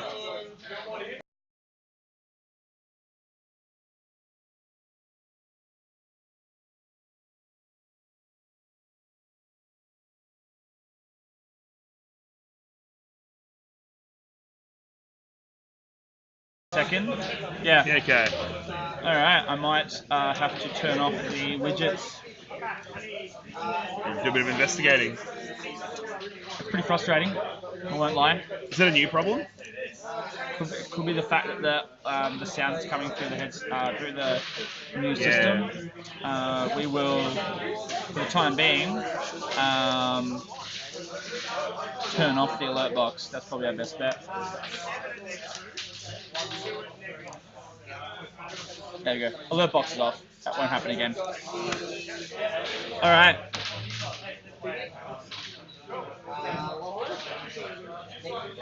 CJ.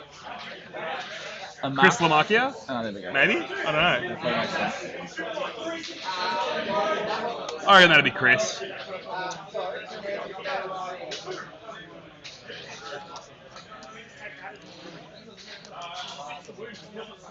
All right. So we well, the Yavara's gone. Oh, I'd hope so.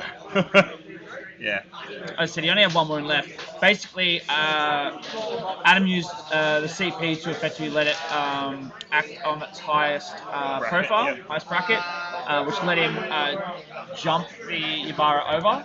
So basically, he jumped the Yavara over, unloaded on some of those Reapers. I'll do another rove shortly, and we'll get a good look at how many of those are left. Yeah. But it's pretty brutal, this game. Well, look, it is from Adam's side of the board, but there isn't really a lot of dead tower. There are a bunch of dead drones that are, you know, that's what their job is, but the Yavara is the only real source of damage that's gone. Told you it was Chris. Look at that. Nailed it. Good job. He's the only person in the Warhammer community that has a car that's more broken than mine. You have some busted up cars. I sure do. Yeah. So another shout out to Knights of Dice, Frontline Gaming Australia, and OTP Terrain. So Knights of Dice do tokens, they do templates, they do foam carry cases, which are pretty rock solid. They're about the only case that's not a hard case that I would probably actually be willing to put under a plane. You don't need to because they're designed as the right size for carry-on luggage. But as someone who travels a lot historically for events, they've been a great job. They also do NBF terrain of a range of different styles. So more than just 40k, they also do, I guess, the type of terrain that you'd see in some of the other games like Malifaux and the steampunk kind of games. A lot of really cool steampunk terrain. Frontline Gaming Australia provides ITC style or ITC terrain, so the stuff that you would see, produced by ITC. Yeah, on the LVO stream, all that sort of stuff. On the LVO stream. Yep. Except the crates. Okay. Yeah. Yep. And they do the FLG mats as well. OTP Terrain do 3D printing terrain of 6mm up to 32mm scale, so play Titanicus or things of that scale. They've got stuff for you, right up to 40k with some pretty massive bridges, cathedrals, ruins. They've got a massive crane, which is pretty cool. All sorts of cool stuff. Basically, it's ways to make your table look really cool. Yeah. So OTB terrain should just call it, the O should be a C, it should be, and the should just be cool terrain. Cool stuff terrain. Cool CST. stuff terrain. Yeah. Yes. Yeah. I'm sure the OTP stands for something 3D printing related, because their icon has a little 3D printing nozzle on it. But yeah, just cool stuff terrain would be would work as well. Well, I imagine the P stands for printing. We should probably find that out. Probably check now. It's one of those things that you should probably know. I've been on board since the start. Off the print. Oh, nailed it. That only took about 2 seconds on Google. I didn't go Google, I just went straight to their website. Right to the source. So I think the question at this stage is not how big a win Adam's going to get, it's how many turns Ben's going to get before he's got no more models left. Well, look, if Adam's smart, it's 1 turn for every unit that Ben has left. Yeah. Because you just peg away, kill 1 a turn, score the most points you can possibly that way. They're both out of CP. Adam has a very tight lead at the moment, 13 to 10. But as I said, that is just going to run away with it. Basically, Adam would need to, yes, try and kill 1 unit a turn, or alternatively wipe him. You really don't like that You in get more. between. You get more for 1 unit a turn, but you're right. Yeah, it's it's a bit of a struggle sometimes trying to do that, and actually make sure you don't lose a unit in retaliation yourself, because you end up losing 2 points. And look, Yeah. honestly, if you can wipe your opponent and you're playing, a bracketed event like this, you probably should just wipe your opponent. Yeah, exactly. The reason why I really like this format is there is no submarining to victory. When you have the right number of players, it's definitely a much better way to pair rounds. It rewards big wins, doesn't reward small wins. Yeah. So when we had five rounds, 16 players, non-knockout style, we've had Masters events, at least 2 of them that I'm aware of, where the winner actually lost round 1, which in my opinion doesn't make a lot of sense. Doesn't make a lot of sense. Yeah, I agree. With a small field, you always have the option of running the right number of rounds, right number of players. Makes a lot of sense. Yeah. Does BCP do that? It can. Oh, cool. Didn't know. I've just never seen an event run that way on BCP. I think Nova Invitational. Oh, the invite night, yeah. Yeah, I think they do a similar style. BCP actually does have a lot of different options, but it's just not the default. Yeah. It's not the default. I think people just use it for the standard ITC one and just press go on the preset settings. As I said, I think it's horses for courses as far as pairing formats go. In a large enough field, the traditional Swiss is okay. But as I said in the past, I'm not a big fan of people getting small wins and as a result getting easier games going forward. I would much rather see winning big getting rewarded. Absolutely. The trick is the field has to be big enough to make that work. The counter argument is that if you get an easy matchup in round 1, you get to coast on easy matchups. For 2 or 3 or even 4 rounds sometimes. Yeah, but on the flip side, you can engineer a small win round 1, regardless who your opponent is. That's correct. You can't engineer a big win. Yeah. You've got to earn it. You've got to earn a big win. Saunsy and Master Strider. I'm not sure who's dad in that scenario, but I haven't seen Simon over here. Beast from the East says, "Hey, Dad." I'm assuming he's talking to either Korat or Bartosz. Happy birthday, Saunsy. All right. I'm going to do another little road. Cool. Because that's how I roll.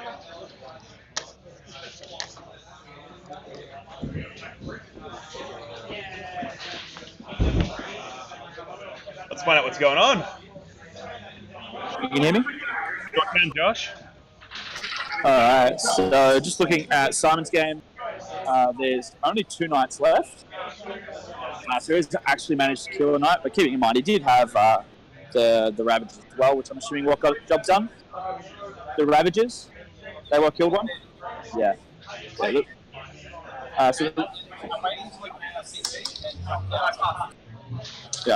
Okay, so far, Simon has Ruins table. Actually, they've all got a fair bit of Ruins. But he waited until Oliver was out of CP, so he can't do the reach stratagem. Yep. And now everything's up on the 2nd level. Very good. Heading over to Pete and Clay's game. Looks like Gilly's got one wound left. Phil got 3 cents, and those Bulgren look pretty obliterated.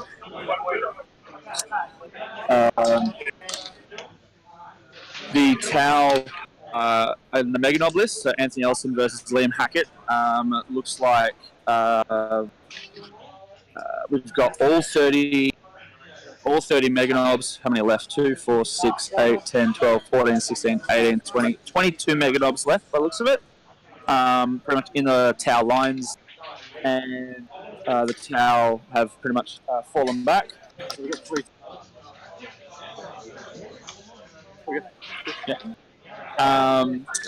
He's fallen back, and he's just about to do shooting gallery on the Mega Nobs, and we'll see the result, how that goes. one of the strong points is gone. What's Hamilton? With Hamilton has three. I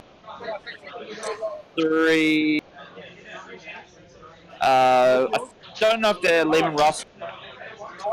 He's got 2, 4, 8, 9 mortars and a commander hiding behind the line of sight. And Kieran looks like Kieran's out there. It's an interesting game. I'm not sure exactly how it's going to go. So Hamilton's 8-3 up at the moment, so that's pretty interesting there. They're on turn 3. Yeah. So I don't know. Does it look like he can sort of hide his way to victory from there? Is that what I'm hearing? Is everything just hiding out of line of sight on objectives? So he might be able to. So it looks like Kieran's got a Tech Marine out and about, but doesn't have a lot else out there. With Dean Simbeck for Josh Hill, so New Zealand's last hope. The Blackheart Ravagers are still running strong. Got both Venoms left. He's only lost 3 Talos, a couple of Grotests, and some troops. So he's got most of the punch still there. He's playing still around. There's not a huge amount of Death Watch left by the looks of it. So Josh might actually be in a reasonable position. And one time Soul Burst was on the Rangers. Failed the Psychic Carry Stone. So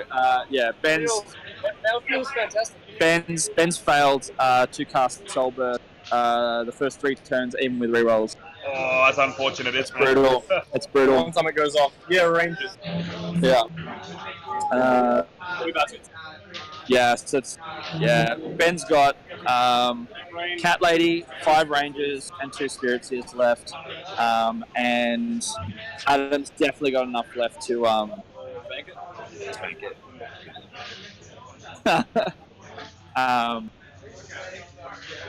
So it looks like I'll just get a little. We'll get a confirmation from. How's this game now going? Doing all right? No, not really. Oh, really?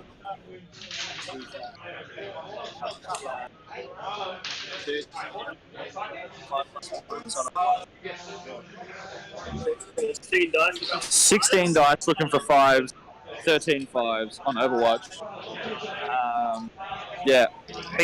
Dean smashed it in Overwatch. It looks like there was a bunch of models hiding under Brainer, and there's actually probably enough Death Watchers left to probably get the job done. And yeah, absolutely right. Camilleri is mopping VP up now. Last scores went in and went from being close to Camilleri being way out in front. As I said, Ben has a Spirit Seer, 2 Spirit Seers, Yvrain, and 5 Rangers, and that's it. And they're all in the same. They're all in that same little nook in that piece of ruin. So obviously, Adam's now just being relatively aggressive with the broadsides and the riptide. It's the question once again is not whether or not Ben's getting tabled; it's when.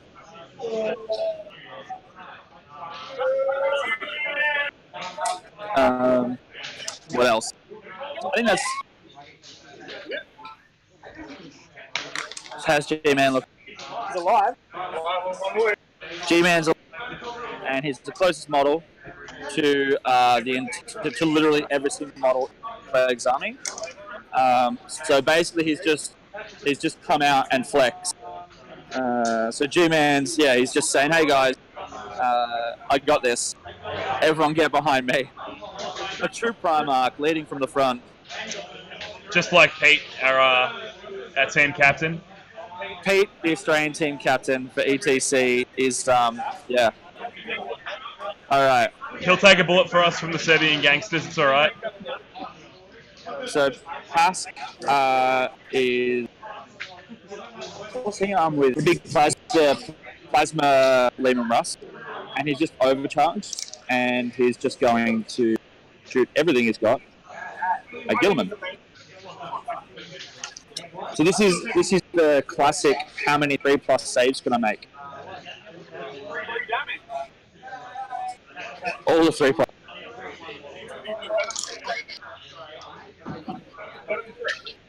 All right, so 4 saves.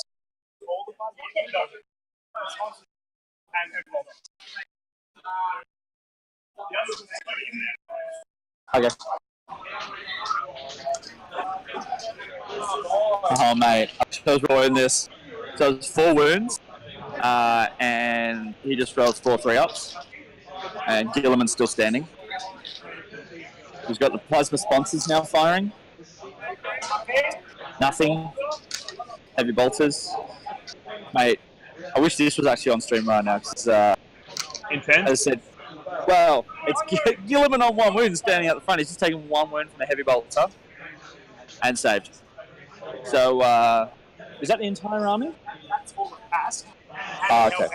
So a Hellhound, 2 Vindicators, pass, didn't get the job done. Swansea, road to LVO, it really depends on what I play for ETC for the first half of the year. So whatever my ETC faction is will determine what I play up until about August. I'm playing a bit more Chaos, a bit of Systems at the moment. Just had a couple of hectic weeks at work, so I haven't played too much over the last probably 3-4 weeks or so. But yeah, I'll be looking to go to sort of 2-ish events a month, a couple of practice games outside of that. So yeah, getting games in. But what I take to LVO will 100% depend on the meta. It'll depend on what everyone over there is taking sort of around, I don't know, November, December. And I'll build for that. So Ben's just gone and charged. So Yvrain and a Spirits here has just charged the Shadow Sun, I think.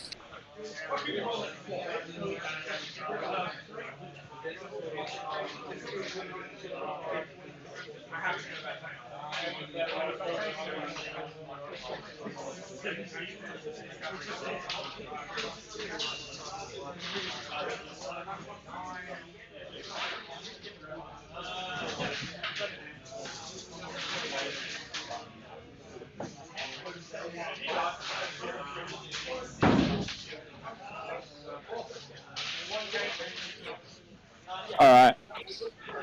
So what turn are we up to? Turn 6. Just make life easier for you and refresh. Should only show turn 6. There you go. Okay. That's cool. Alright. Yeah, going into turn 6, and there is Yvrain and a Spirits here. Alright, I'm stepping Ben. He's got this. Ben's going to clutch. Ben reckons he's got this. It's a big dick play. It's a big dick play. It's a bold move, Carton. A bug duck play. Oh mate, I can see. I can see 9-inch nails coming around. Do you want to spring a band? Spring your guitar? No, next time. Where are you playing live next, Jeremy? Which you got Arena?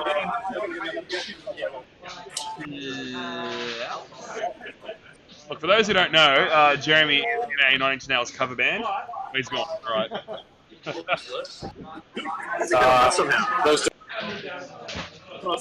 Alright.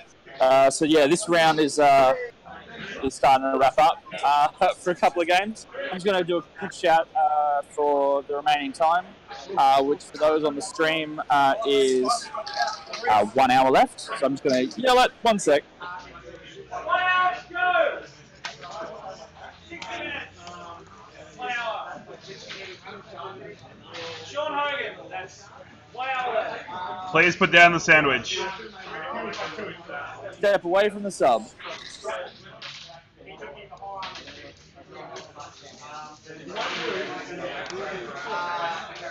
So guys, I got a pretty good prediction about what's going to happen this turn. We've got Yvrain in the middle right there.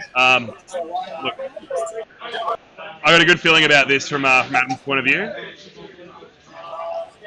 From Adam's point of view, yeah, he'll be alright. So Napier is set as a close game. But every time he gets out of the fish, it just dies.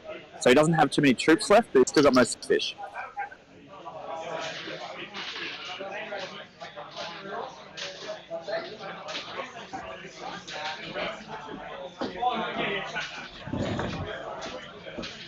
Mate. Mate. You can control set it away if you really don't like it. But I plan on. aw. But fair Well, point. look, that's what's happening this turn. It's That's a fair play. a very informed decision there.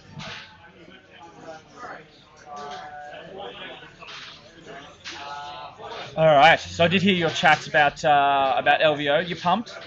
Yeah. And obviously it's a long time between Yeah. now and then about meta and. I'm worried about and whatnot. ATC far more than LVO Yeah. at this stage. But yeah, no, should be good. You and Chelsea making a bit of a holiday out of it? Yeah, going for a couple of weeks. Hang out in California for a few weeks. Got some family friends who work for Disneyland, so we're going to go stay in the resort there for free. It's going to be dope. Oh, really? Yeah, it's going to be great.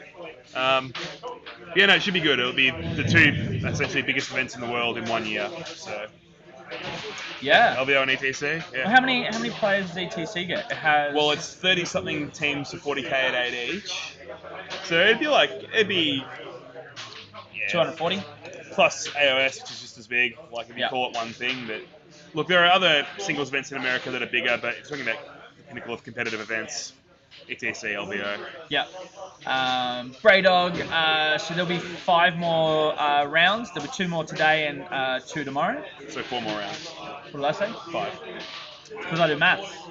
No. So Sorry, Adam there is- Napier, it'll only be 5 rounds, not 6.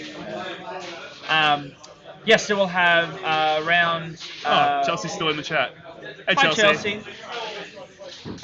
Yes, 3 games day 1 and 2 games day 2. You can find the schedule on the ANZ40k Facebook page, as well as pretty sure on Down Under Network I shared it. I believe you did. Sounds like something I'd do. I used to check what time to get here this morning. Good move. So Cat Lady. See, my kill prediction has come true. No, Oh, no, Cat actually, Lady's she's here. moved. Sorry, you're right. Yeah. So Cat Lady didn't die, and is now looks like she's charged in against a Riptide. It's a bold move. Yeah, it's a bold move, Carton. Big dick play, as Ben said earlier. Yep. Bug duck play. Look, it's. I think they're just filling in the scores. They're done. Yeah, they're removing models. That'll be it. I'll wait to see what the final score is here, but look, it's a big win to Adam. A great win for Australia to start this weekend. So Benny's the New Zealand 40k master. So he won. That's how he got an invite to ANZ 40k Masters. Big win to Adam Camilleri, Hey. 31 to 16. We will. We got heaps of time. We can probably get Ben on first, seeing as how he's the. Actually, you know what? What we're gonna do is we're gonna get Adam and Ben back on. We're gonna step away. Adam is going to interview Ben.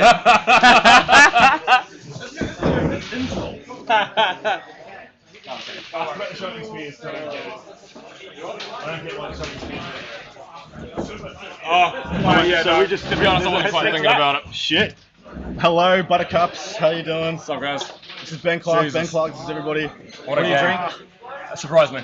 At this point, Yeah, anything. I'll say you have 2 whatever he wants. 2 of whatever. Yeah, I'll pay you back whatever it is. I was gonna say, who's paying? Man, yeah. So Oh, yeah, mate. that was That was a game. fucking Tau, man. Fucking Tau savage. That is pretty brutal. Going first, so I was really worried about the deployment because I was really worried that you were gonna, if I left any Oh, yeah, gap that's for you, yeah. you'd soul burst into the.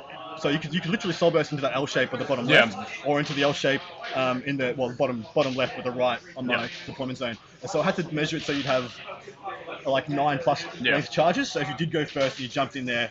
It'd be a big ask. Mitigating, yeah, I had to Yeah. mitigate. Sure. But yeah, going first was huge for me. Fuck. Yeah, I was really banking on that, and it just didn't come through. Well, yeah, you rolled a 2, didn't you? I rolled a 2. 5. 2 with a +1. Yeah, Super I rolled a useful. 5. Brutal. So, what would you do differently? In all fairness, I realized after you had, that the game had started, I completely forgot my phantasm, which was actually the play, because I was trying to be aggressive with the spears, which is what the question I had asked before. I was trying to be aggressive enough with them, but Stick them in first, exactly, and then fuck them off. Yep. Yeah. And So you just straight up forgot phantasm? well, it was more the fact that I thought I'd measured it well enough for you to be reasonably out of range with most things, but there was actually about 2 inches in it, which I was like, shit, so I screwed that up. And then after I'd actually looked at that, I'm like, cool, that was a bit too late. So yeah. Cheers, Hayden. I appreciate the pity, mate. So that was one of the biggest mistakes that I made. Well, I'm finding a lot of people don't remember Monka. Yeah, well, actually, I can move advanced and still just shoot at fucking full capacity. In all fairness, I actually have. I'm trying to think of. I've played Tau once this edition. Shit. So okay. it's So it's a bit different. There's no New Zealand Tau players. There's not in the main scene. Well, actually, I've managed to avoid pretty much all of them. There was one player at Masters which I completely avoided. Just didn't get paired up against them. And in the local tournaments in the Auckland region, there's a couple, but I never seem to pair up against them either. Yeah. Well, no one likes him anyway. Yeah. Fuck them, right? Fuck them, dude. I'm playing Tau. I fucking hate myself right now. I'm just going to interrupt for a second. Hey, Adam, what do you want to drink? I don't know. They got. I don't know. Or OJ if they got it.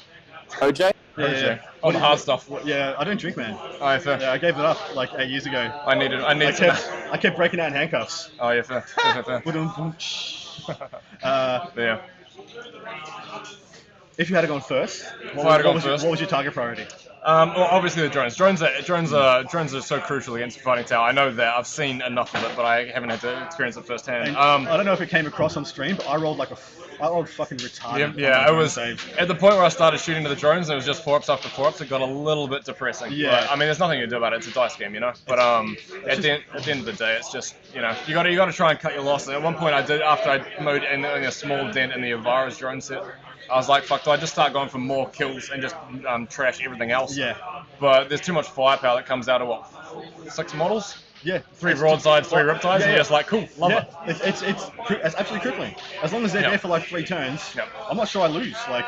Yeah, it's pretty insane. How big did you weight the Yavara in the equation? I knew that if he got even remotely close to me and I hadn't killed it when I first actually got a chance, it was my Reaper smoked. I know that when you Nova that flamer, it'll just melt any infantry without even question. The flyers was the other one as well, because I was really worried. I'd target the fly with the lances. I'd be like, because I marked him for death, and the lances are the thing that do the most damage. Yeah, for sure. Everything else moves on 5s. Yeah.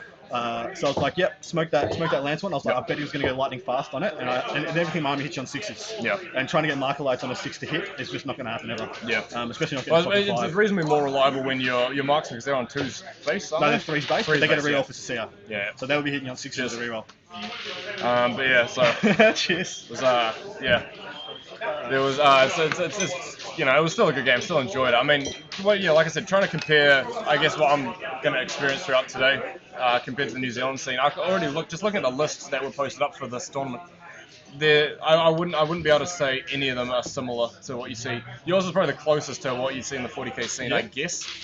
I love that. I love how much the meta changes interstate, even overseas. Jesus, just get the shit out of me. Just rinsed his own phone. Yeah, it's just because we thought we were going through the floor. Yeah. But yeah, no, it's. I mean, you look at the American scene, and it Nah. seems like they just take the most powerful everything, because I guess there's so many people. Sorry, it's really cold. What'd you say? I'll still try and be the pride of NZ, mate. Nice. Man, Well, the hardest part, honestly, throughout the past 2 days, I think I was saying to Diffie here, was the amount of messages people coming through being like, it wasn't even like good luck with it, it was don't fuck up, Ben. Don't fuck up, Ben. Whole pressure of a and I'm nation. just like, love it. Like, Beautiful. cheers, lads. I know you guys support me. How long did that game take? We had just under an hour left. 2 hours. Yeah, cool. There you go. Pretty sure if you put your hands in that pocket, you'll find some sandpaper. Who's this guy? Who's that? Hayden Corrich. Hayden Corrich, yeah. he One of will the be- 40k cabal. He'll be commentating round 3. Top shelf, brother. Yeah. We need that kind of bloke. Yeah, mate. Well, he's coming over for the ATC. We need nothing but salty degenerates. Salty degenerates. Salty eh? degenerates is everything this. He's from this the stream far needs. north, so I definitely call him a degenerate. Beautiful. He's a copper, right? He's a copper too, so Nice. even more reason. Get him and Ducky together. We'll just fucking. We'd have to censor the absolute crap out of that. So we've got the NZ40 Cabal joining us for round 3 on the stream. we have. Make sure you try and get one of the NZ boys. Get Josh Hill or. Yeah. We'll see who's left Benny in back on. the Masters. Oh, of course. Yeah. But we'll see how we go. And we have Eric, the man, the myth, the legend, Lathuris, and Eric, the degenerate Walduck. Sorry, Eric, Hayden the degenerate Walduck. Both from Godhammer. They'll be joining us for round 4. So far, they're the only ones I've messaged and specifically said no C-bombs, and because For reasons. yeah, for reasons. Twitch reasons. No drop. TOS. There's no Dan Martins. Can't drop a Dan Martin. Yeah. So, All right, we're gonna peace out. Yeah, so we will be back at so this round's meant to finish at 12:30. 12:30. I might do a quick little shout out to some of the sponsors and then I'll sign us out. amazing. Cheers. Cheers, lads. New Cheers, Zealand game. and Australia. Fuck up the world, yeah. Yeah, mate. Alright. So just doing a little sound out. Big shout out to Knights of the Dice. It's not open, so you can open it afterwards. You're not double parked just yet.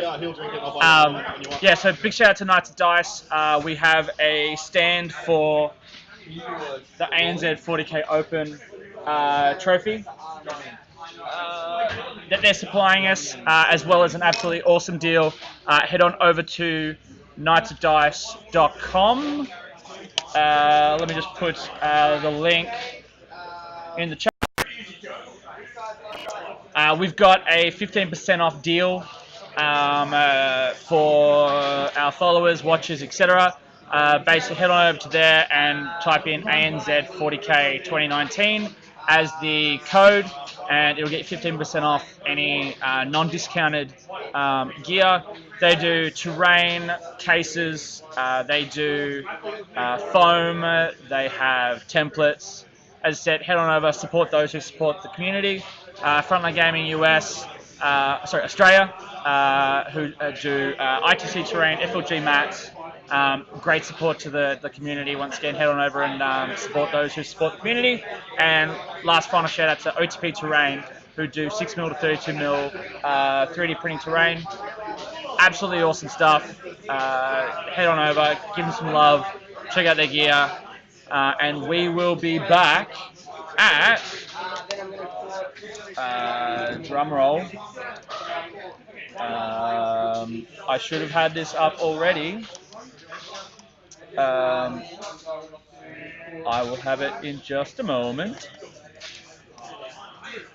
So I've got, and the reason why I've got this up rather than just the player pack is it has all the different time zones. So the next round is due to start at 1:30 p.m. Australian Eastern Daylight Savings Time.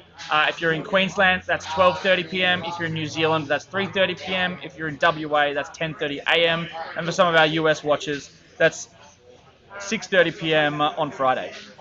So finishing work, check us out, and yeah, don't forget, hit follow on the channel, and then when we go live again in a couple of hours, you will get notified. We'll also do another post on Facebook, and peace out.